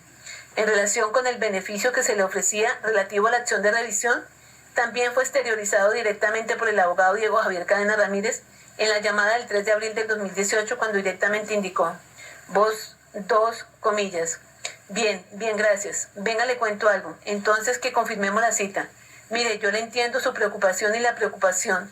Yo el jueves a las 8 de la mañana le voy a dar una asesoría y le voy a explicar de qué manera yo le puedo ayudar con un recurso de revisión en la Corte. Eso lo hablamos personalmente, ¿listo? Cierra comillas. Ofrecimientos que no eran ajenos al procesado, porque como se ahondará en el acápite pertinente a la determinación, en esa misma reunión entre Héctor Romero Agudelo, Enrique Pardo H., Juan Guillermo Monsalve Pineda y Diego Javier Cadena Ramírez, se tocó el tema sobre la carta que en otras épocas le habría remitido Monsalve al señor expresidente, de lo cual habían estado hablando en las vísperas a las 9 de la noche, pero que le aseguró no la habían recibido. De lo contrario, y por no ser algo ilegal, así lo hubiera reconocido. También la interceptación de las llamadas dejan ver claro que, contrario a lo que se ha querido hacer creer, el señor Cadena sí le reportaba en tiempo real al procesado lo que en su nombre estaba ejecutando. Para sustentar esta afirmación basta con tener en cuenta que el 3 de abril del 2018 a las 10:50 am el abogado le reportaba las gestiones realizadas a una dama con la que al parecer existía una relación cercana y concretamente le exteriorizaba. Vos dos, claro, pero es que lo de ayer se desprendió de otra cantidad de cosas que quedaron pendientes con esas vainas y esas llamadas. Eso quedó para el jueves a las 8 de la mañana. Ya no en la cárcel, sino con la esposa del señor. Entonces nada, ya le puse en conocimiento al presidente ahora, ya me dio instrucciones y ya, mi amor, cierra comillas. Y ese reporte también lo realizó con relación a Enrique Pardo H., que el mismo día dio cuenta, comillas. Entonces yo le dije, presidente, yo lo que sí puedo hacer es ayudarlo con un recurso de revisión, que eso es un tema jurídico y yo me comprometo a hacerlo siempre y cuando usted lo avale. Me dijo, hágale. Entonces yo ya le dije a la esposa que yo sí lo puedo ayudar con una revisión ante la Corte, pero eso no significa absolutamente nada. Entonces la esposa ya quedó más tranquila, me dijo que nos viéramos mañana en una cafetería en la Corte, pero yo mañana tengo una diligencia en Cali. Cierra comillas. Todos estos informes evidencian que el procesado tenía conocimiento de las gestiones adelantadas por Diego Javier, orientadas a lograr la retractación del testigo Juan Guillermo Monsalve,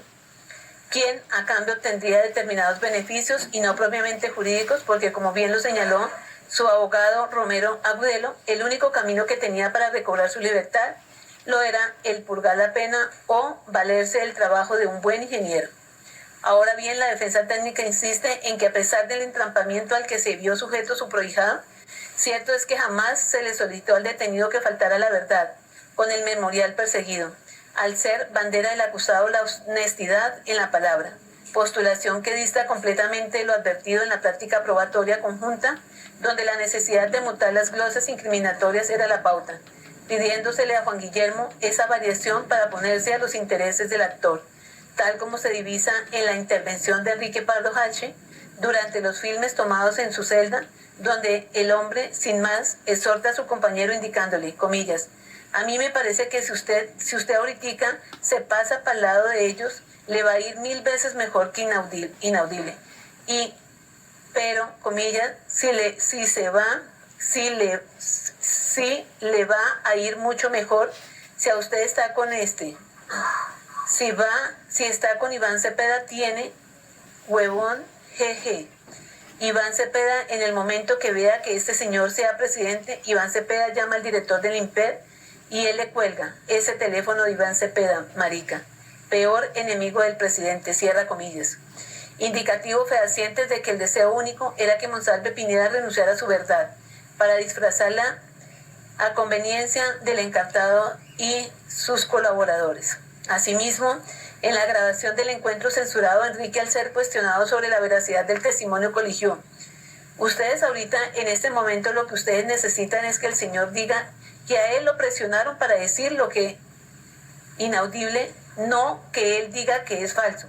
Que es cierto, él lo que tiene que decir es que el señor Cepeda fue allá a manipular.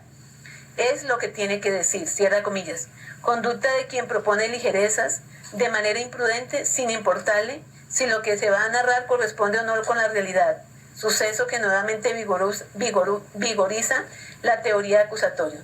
Si las anteriores silogismos se llegasen a tildar de escasos, las tan censuradas interceptaciones vuelven a jugar un papel fundamental en la reconstrucción del caso, esta vez gracias a Cadena Ramírez, que en la conversación identificada con el ID 25-036-5797 del 4 de abril del 2018, a las 12:42 p.m. le indica a Pardo Hache que, comillas, y cuando hablen de mí, diga a este señor, su marido le dijo que todas esas cosas que había dicho allá eran mentiras, y que él lo que está ayudando es que esclarezca la verdad. Hágame ese favor, porque no me vaya a salir después ese señor y me vaya a enredar a mí ahí quién sabe en qué bobada.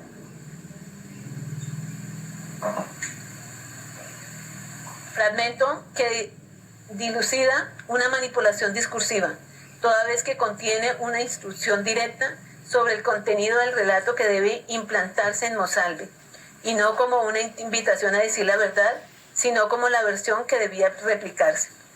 A su turno, la transcripción denota un reconocimiento implícito de que lo dicho antes fue diferente y que al ser desfavorable precisaba de una retractación inducida, legitimándolo una vez más como un acto de verdad, situaciones todas que llevan a la judicatura a inferir la conducción del testigo hacia faltar a la verdad. Igual algoritmo arroja la interceptación del ID 2504-78580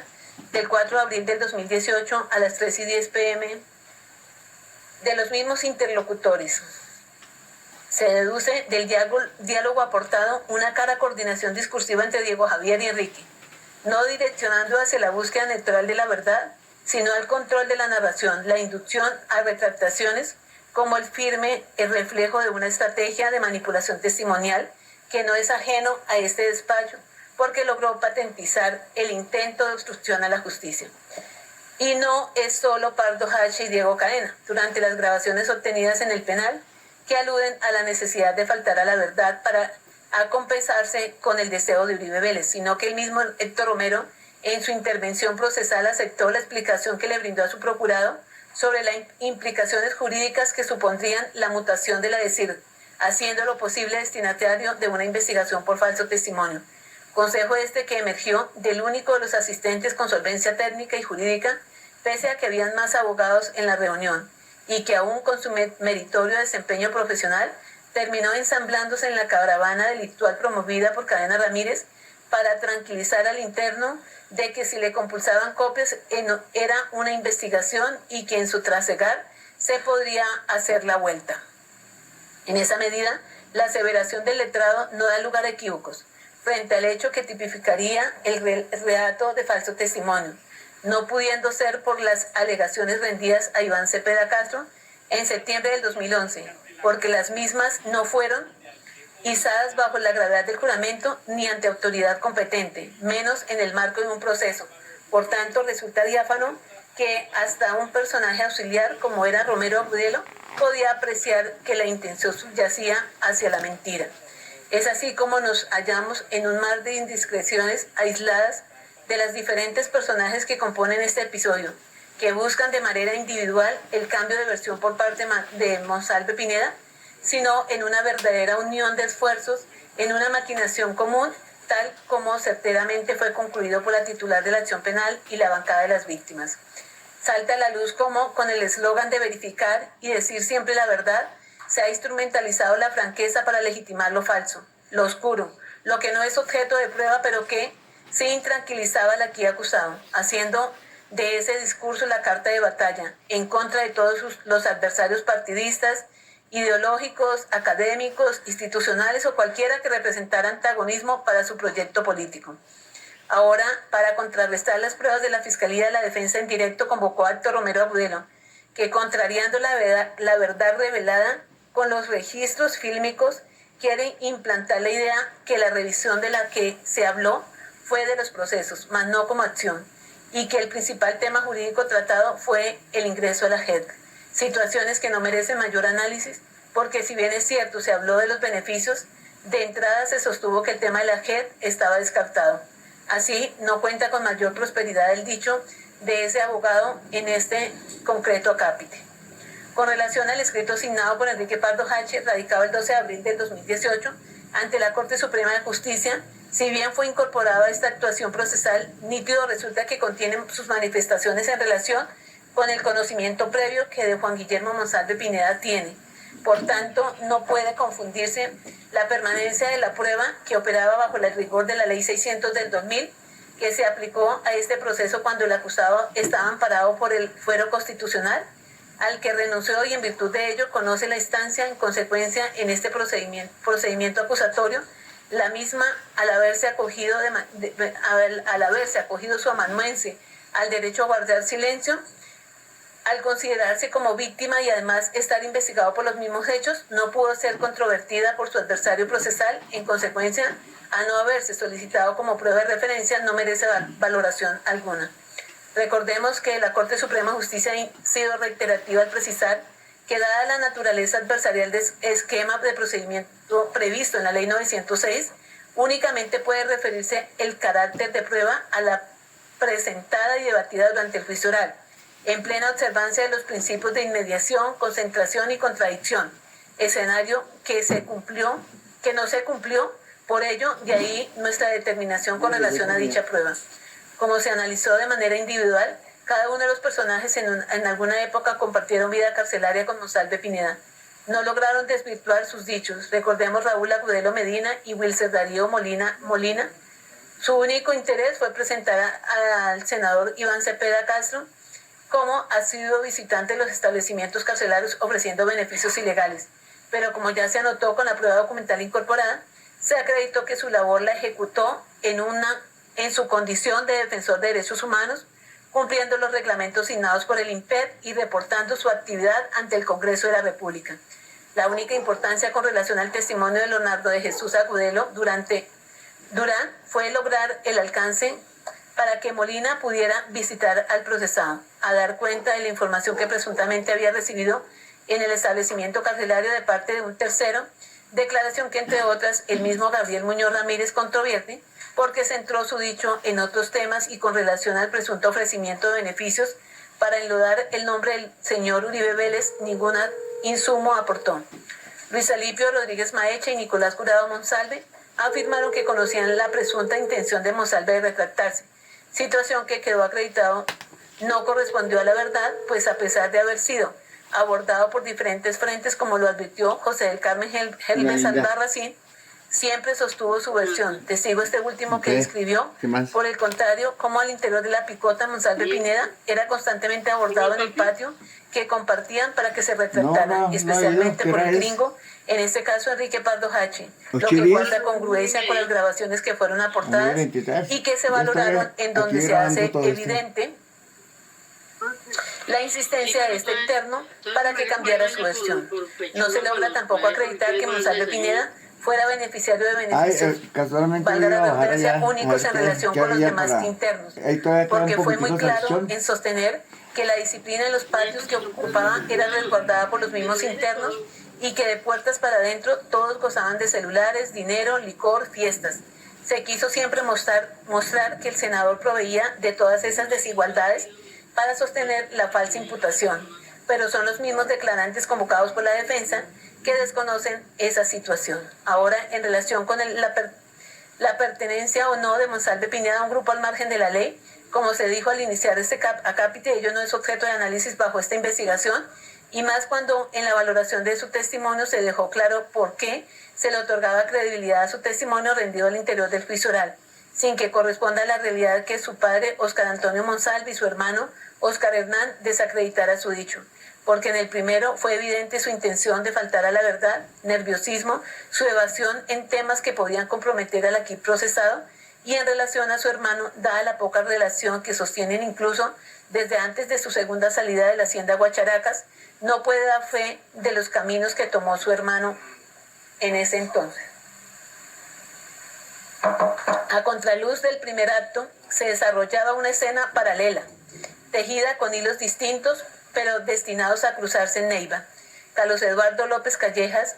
un titiritero de palabras, viejo admirador y seguidor del protagonista de nuestra historia, incauto, observó en televisión al perverso antagonista Monsalve Pineda emitir unas imputaciones en contra de su héroe político. Por ello, desde entonces y por más de 7 años enfocaba todas sus fuerzas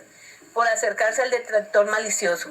ganar su confianza, convertirse en su aliado de fachada, al punto de honrar con el lenguaje de los sabores típicos y hacer su cautiverio menos traumático, con el único propósito que purgara sus culpas y conducirlo al camino de la verdad. Su altruista propósito llegó a los oídos de otro ciudadano de bien, Rodrigo Vidal Perdomo, con el que el mejor estilo de una novela de caballería emprendieron toda una travesía de aventuras por la capital huilense, en busca de un emisario que lograra acercarlo a su viejo, y en ese trayecto de ires y venires por sedes de campañas políticas lograron unirse a otro adepto de la causa, Hernando Mauricio Marroquín, quien a la vez quiso sumar a su amigo Álvaro Hernán Prada Artudaga, y fue así que, en un colectivo de sueños, llamaron al admirado Uribe Vélez, que agradecido con la información le solicitó exigir la verdad del muchacho. Por ello, en cumplimiento del llamado patriota, Carlos Enrique López Callejas empezó a empujar la escena, exigiendo una prueba que enterrara la antigua versión de su amigo y empañara la del guerrillero. Lo que finalmente no se produjo, porque en el camino se interpuso el otro gavilán. Este cuento tendría un fin diferente, de no ser porque, al igual que en el episodio anterior, las pruebas de cargo resultaron convincentes para plasmar una historia quitándonos la veda y mostrándonos que todo lo ejecutado en Neiva provenía de la misma fuente que urdió el camino para el evento inicialmente analizado. Para la judicatura, la aspiración de lograr que Juan Guillermo Monsalve Pineda reformara sus dichos incriminatorios y favoreciera al acusado y sus consanguíneos en contravía de Iván Cepeda se convirtió en un propósito que se tejió a 2 agujas. Por un lado, a través de acercamientos frontales y analizados, y de manera concurrente, las presiones que se ejercían en otro círculo de personas con el mismo deseo febril juntaron esfuerzos para conseguir la retractación e imputación aprobiosa en contra del senador, esta vez en video o a través de un papelito. Téngase por acreditado que no es cierto que Carlos Eduardo López Callejas, como ciudadano y fiel seguidor de Álvaro Uribe Vélez, mutuo propio emprendiera una travesía en busca de personas cercanas al exmandatario para hacerse llegar la noticia, que debido a su cercanía con Juan Guillermo Monsalve le constaba que la incriminación por él vertida en la entrevista rendida al senador Iván Cepeda Castro no correspondía con la realidad, pues según su amigo, con quien había forjado lazos desde 2012 a 2013, a través de 2 de sus escoltas, no había pertenecido a ningún grupo guerrillero, paramilitar, y lo allí narrado fue producto del engaño al que lo condujo el entrevistador a cambio de beneficios carcelarios, asilos, protección y ayuda para la familia. Esta conclusión se alcanza con el testimonio de Juan Guillermo Monsalve Pineda, quien a su vez, una vez más, se sostiene en su discurso primigenio y a la par delineó la presión de la que fue objeto por parte de su amigo López Callejas mediante mensajes escritos y de voz, transmitidos vía WhatsApp, los cuales fueron adosados a la investigación y ya valorados en capítulos anteriores, pero que valga la pena reiterar, cuya cuenta con entidad suficiente para no solo respaldar el dicho del privado de la libertad, sino también demostrar la materialidad de la conducta punible, de los cuales se colige que en efecto se le abordó con el único propósito que revocara su dicho anterior, exteriorizado en la entrevista en la medida que había sido objeto de engaño por parte de Cepeda, a cambio de múltiples favores, pues no de otra manera le explicaba que podía pedir lo que quisiera porque los tenían en las manos, e hizo especial énfasis a la posibilidad de su ingreso a la JEP. Esta probanza no es única, toda vez que cuenta con corroboraciones periféricas allegadas a la foliatura, gracias a las declaraciones de Carlos Eduardo López Callejas, que pese a su interés por disfrazar la verdad, terminó aportando insumos suficientes para inferir la responsabilidad penal predicada, en la medida que aceptó que hizo la exigencia a Monsalve de virar su dicho y enlodar a Cepeda, a cambio de obtener beneficios, entre ellos la acción de revisión, en el ánimo que en su lenguaje no continuara, comillas, chupando candado. Proceder al que acudió en favor del expresidente Álvaro Uribe Vélez como ciudadano y ferviente seguidor, para lo que únicamente requería expresarlo a través de un video, el cual era necesario llegar en forma rápida a la Corte Suprema de Justicia, en donde estaban corriendo los términos para sustentar el recurso de reposición contra la decisión a través de la cual se abstuvo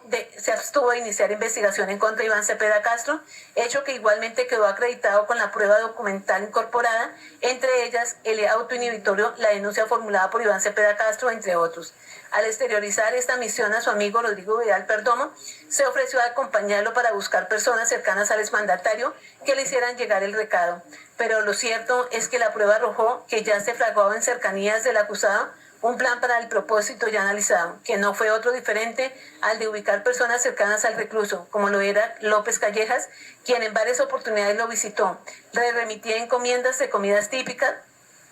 y por ese medio acercarse al recluso, como ya se había intentado en Bogotá por otra vía, pero considerando el efecto que los entrelazaba, era un canal más directo y efectivo, dada la amistad por más de 7 años que habían sostenido. A ese silogismo arribamos del examen exhaustivo de las interceptaciones de cargo y de descargo, que muestran una realidad completamente diferente a aquella que quiso hacer creer el mismo procesado López Calleja, Prada, Artudaga, Rodrigo Vidal Perdomo, que hasta el cansancio aseguraban no conocerse. Haber tenido una reunión accidental, empero del contexto conversacional, emerge claro que desde Bogotá se había comisionado al encargado, comillas, Prada Artudaga, la tarea de transmitir el mensaje, conectar a Caliche en una llamada con el beneficiario, adelantar las acciones propias para recaudar el filme que retratara el arrepentimiento, y como en efecto previamente no se conocían, Hernando Mauricio Marroquín no solo se encargó de establecer la identidad del encargado, sino conducir a Caliche y compañía al aeropuerto, en donde se encontraron con Prada Artudaga, finiquitando su intervención al haber ya cumplido su misión en la cadena delictual. Por ello, desde el aeropuerto tomó rumbo diferente. Podría no tener explicación la presencia e importancia de Rodrigo Vidal Perdomo en este encuentro, quien se había incluso autoproclamado en rebeldía con el movimiento político que lideraba el procesado, al no estar de acuerdo con la candidatura de Iván Duque Márquez a la presidencia, pero recordemos que lo unía una amistad de vieja data con Carlos Eduardo. Además de ser su confidente, fue la persona que en 2012 lo orientó con miras a recuperar el ganado que había perdido, lo asesoraba en sus consultas ordinarias. Además, por su desempeño en el ámbito político, conocía a la persona encargada de hacer el enlace con Hugo Tobar Marroquín y a la vez con Uribe Vélez. Asaz probatorio que no permite acceder a la prédica de la defensa técnica en relación a que los hechos atribuidos en el evento acaecido en Neiva, cuyos principales protagonistas son Álvaro Hernán Prada Artudaga, Carlos Eduardo López Callejas, Rodrigo Vidal Perdomo y Hernando Mauricio Marroquín, no se subsumen en los tipos de fraude procesal y soborno en la actuación penal, porque ello denota una lectura parcializada del marco fáctico endilgado, porque prima facie se aprecia que la dádiva ofrecida a cambio de la retractación era la misma propuesta exteriorizada en Bogotá, como lo fue un eventual ingreso ante la JEP. Y si bien es verdadero que el video jamás fue elaborado ni aportado al proceso, derruyendo la existencia de medio fraudulento que hubiese podido inducir en error a la Administración de Justicia, lo cierto es que es la interpretación en contexto la que le da significancia a estos hechos, matizándolos a la ilicitud, no como un acontecimiento aislado accidental, sino como parte del engranaje establecido para un mismo propósito, la retractación del privado de la libertad, olvidando el señor defensor que estamos frente a una conducta punible de consumación instantánea, que no requiere para su tipificación un resultado, pues basta con extender la oferta a cambio de faltar a la verdad, entre otras. Lo relativo al fraude procesal se estudiará en acápite separado. Y es que no de otra manera podría justificarse que entre el 19 y 23 de febrero de 2018 Juan Guillermo Monsalve Pineda fuera emboscado desde 2 frentes distintos, por parte de un compañero de reclusión y un enviado del enjuiciado, y a la par por uno de los pocos confidentes que tenía, para que variara su declaración primigenia a cambio de recibir múltiples prebendas judiciales y garantías de seguridad, de tal suerte que al unir las puntas en un mismo lazo, el resultado termina siendo singular. De ahí que el señor procesado se enfrente en este acápite al soborno en la actuación penal por el caso Monsalve Pineda de manera homogénea y no en concurso. Por ello, es apenas lógico que sobre esta cadena de hechos en la capital huilense no se adecue típicamente a los injustos que extraña la defensa, menos que se esté vulnerando el axioma de la congruencia entre los acontecimientos fácticamente imputados y los ingredientes normativos del tipo como equivocadamente se coligen. Tampoco encuentra eco el reproche invocado a que nos hallamos ante una inventiva unipersonal de Caliche para llegar ante el expresidente, a través de Rodrigo Vidal Perdomo, Hernando Mauricio Marroquín y Daza, porque como ya se analizó en renglones previos, todo el acopio probatorio data de cómo la vía de acercamiento acaeció a la inversa, que hubo un emisario a disposición de los amigos del recluso e incluso, como quedó decantado en la comunicación del 17 de abril del 2018, ellos son los que necesitan el favor. Nosotros cumplimos con decirle clara referencia al camino de donde vino la aproximación, así como lo logra el audio del 7 de mayo siguiente, donde los mismos interlocutores, quienes estiman ellos son los interesados en hablar con él, por manera que al tamiz de la sana crítica sostener lo contrario, supone una lectura desarticulada de estas pequeñas probanzas que sin más terminan por armar el tan lobrego rompecabezas. No sobra repetirse que Monsalve Pineda nunca ha tenido la intención de retractarse, que las conclusiones arribadas en el episodio Picota son extensivas también para Neiva, que no es designio de la providencia, mandato de Dios o alineación de los planetas, que al tiempo todos los protagonistas se abocaran hacia una misma causa, menos que una persona privada de la libertad, con las evidentes limitaciones que ostenta para comunicarse y ejercer su libre voluntad, lograra movilizar a casi una decena de personas, en el Huila, entre ellos representantes a la Cámara, ahora magistrado del Consejo Nacional Electoral, y en la capital para obtener su propósito reivindicatorio. Cuando las pruebas analizadas arrojan lo contrario, pues la dirección del flujo de información fue de Huila hacia Bogotá, por determinación tal vez de Álvaro Uribe Vélez, que encomendó a su comitiva la tarea de embotellar a Juan Guillermo Monsalve. Y es que si bien se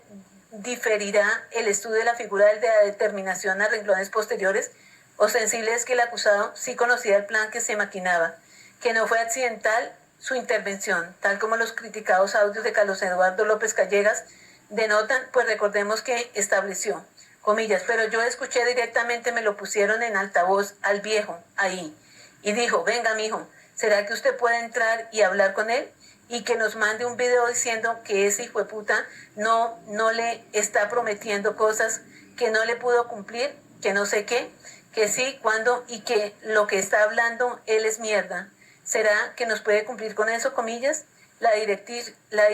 se replicó en la conversación del 11 de mayo del 2018, a las 9:27, donde Caliche nuevamente señala, el más grande, necesito que hable con el amiguito, ese que está allá, para que deje tanta habladuría. Cierra comillas, expresiones que nuevamente posicionan al señor Uribe Vélez en el centro del huracán, como la persona que imprimía el mandato para que Monsalve Pineda variara su versión incriminatoria. De otro lado, aun cuando la judicatura no desconoce que Álvaro Hernán Prada Artuaga tenía programado un viaje hacia el Huila desde el 16 de febrero del 2018, ello no es óbice para apuntar a que el encuentro no se hubiera acordado previamente, ajustando la agenda de compromisos del parlamentario en la cita de la cual era el encargado. Nótese cómo en la interceptación de las 12:59 del día de Marras ya se conocía que el político sería el delegado para la tarea, que llegaría en un vuelo a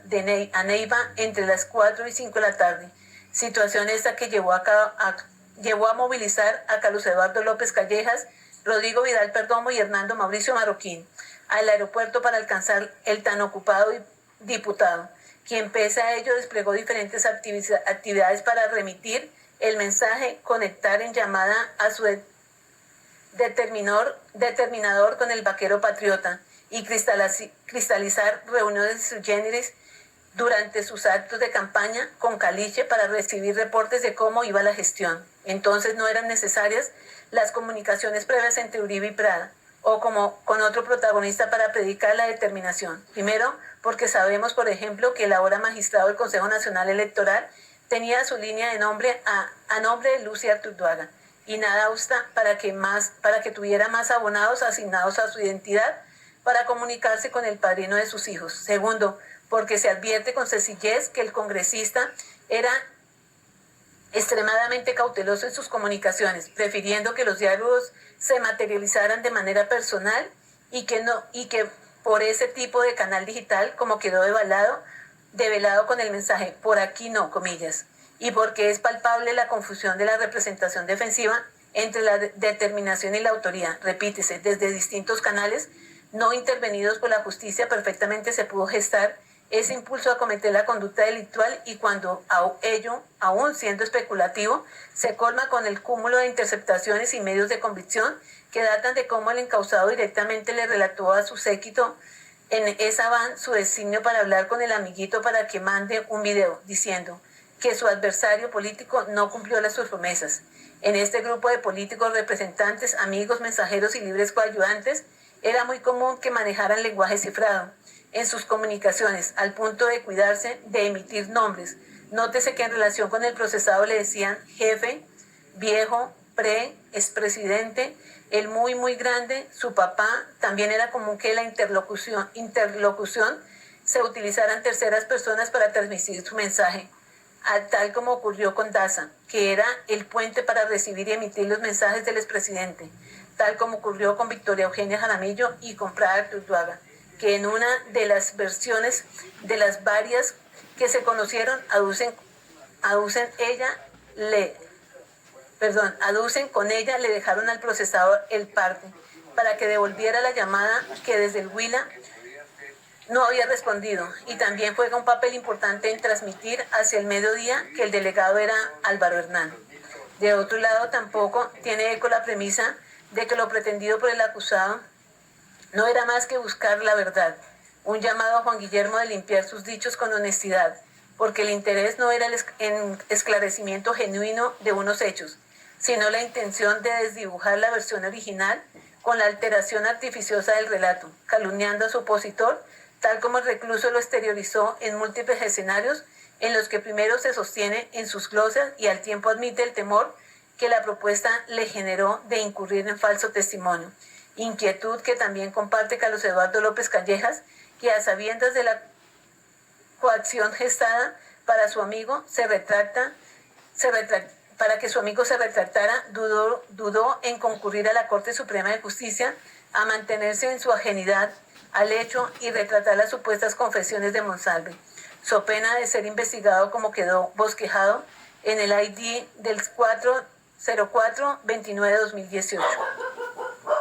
Entonces se pregunta este estrado si hasta la saciedad se imploraba y recomendaba que se dijera la verdad, ¿cuál la razón por parte de Juan Guillermo y Carlos Eduardo López de temer una investigación por falso testimonio si presuntamente su proceder se enmarcaba en una búsqueda de obtener la verdad, si los ofrecimientos se reputaban legítimos, haciendo que la mutación del testimonio no contrajera consecuencias jurídicas? Pero ello no era así. Lo que se pretendía era a toda costa es adulterar la verdad y mostrar una escena difícil de creer. ¿Cómo ofrecer una explicación lógica y mantener la ajenidad e inocencia cuando desde Neiva, al igual que en Picota, se persuadía a Juan Guillermo Monsalve Pineda para que virara su inicial imputación y adujera que había sido engañado por Iván Cepeda Castro, que tal como a él se refiere, Caliche es guerrillero, no le había cumplido y lo había engañado? Es decir, en términos similares a los que usaba Enrique Pardo Hache y Diego Javier Cadena Ramírez, quienes no se conocían y residían a una distancia considerada. También se le ofrecía la misma prebenda para que redactara, esto es, su eventual también se le ofrecía la misma prebenda para que se retractara, esto es, su eventual ingreso a la JEP, por una persona cuya profesión es vaquero, por tanto no está familiarizado con dichas jurisdicciones, que esta revocación se hiciera bajo la misma modalidad, remitiera un papelito o grabara un video, como inicialmente se exteriorizó en Bogotá, que al igual como sucedió en Picota, se refieran al presidente, al jefe como el destinatario. La única diferencia es que Caliche fue más folclórico, tal vez por el calor de la ciudad, que se refirió a él como el viejo. Todo lo anterior significa que esa exigencia tenía su origen en una sola persona, quien al parecer perseguía no solo salir avante con el proceso de su consanguíneo y el propio, sino también de paso vengarse contra quien recogió y publicó esa entrevista deshonrosa, pues no contento con exigir la rectificación de lo dicho, bajo el mismo ropaje saciaba su sed de desagravio. Finalmente, todo este ejercicio probatorio argumentativo nos ha permitido ser espectadores de una historia quimérica, descabellada, como la mejor muestra del realismo mágico, donde se crean personajes, milagros, coincidencias de la divina providencia, ángeles de la guarda con protervos propósitos, gavilanes, dioses, todo bajo el designio de mancillar la administración de justicia e instrumentalizar las autoridades judiciales que hemos tenido a nuestro cargo, el proceso 38451, 52240 y 381770, con el ánimo vindicativos contra aquellos que se han atrevido a contraer sus objetivos, pedir investigaciones, adelantar pesquisas, resolver en derecho peticiones y que aquellas los lleguen a afectar. Avalancha en la cual no han salido librados ni los magistrados de la Corte, sus auxiliares, investigadores, fiscales, vicefiscales, jueces, todo para transmutar el papel de victimario a víctima ante la opinión pública. Claro ejemplo de ello es que esa construcción teatral del antagonista de la historia disponía de un hombre comunicativo, líder nato, obstinado,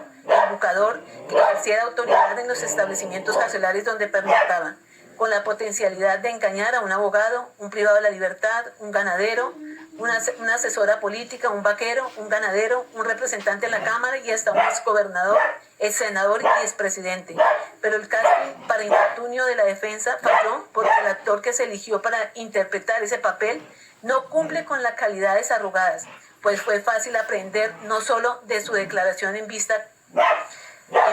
pública, sino también de la entrevista incorporada de sus conversaciones con Caliche, de las grabaciones tomadas con el reloj espía en su celda, del filme La reunión con Diego Cadena, que con Guillermo Monsalve es una persona introvertida, parca, monosílaba, con dificultades para hablar, incluso que no lleva un hilo conductor de su discurso, tal como el defensor técnico acotó durante la práctica de su testimonio. Por ello, la fantasía ideada resulta imposible de creer, que en su condición de Adalid urdiera tal artimaña para fingir una retractación y después afectar a todos a su paso, especialmente al señor Uribe Vélez. Incluso cuando eso le supuso estigmatización, el distanciamiento de su familia, los presuntos atentados contra su integridad y demás cargos que no asumiría alguien que implantó un entrampamiento. Al baremo los anteriores argumentos, podemos concluir, de la mano de la Fiscalía General de la Nación y apoderados de víctimas, que quedó suficientemente acreditada la materialidad de la conducta punible de soborno en la actuación penal respecto al testigo Juan Guillermo Monsalve Pineda, que en septiembre del 2011 rindió una entrevista al entonces representante de la Cámara, Iván Cepeda Castro, en donde afirmaba algunos vínculos de los señores Álvaro y Santiago Uribe Vélez con la fundación, organización y apoyo de grupos insurgentes, la participación en masacres, extracción y comercialización de hidrocarburos, lo que motivó que por parte del parlamentario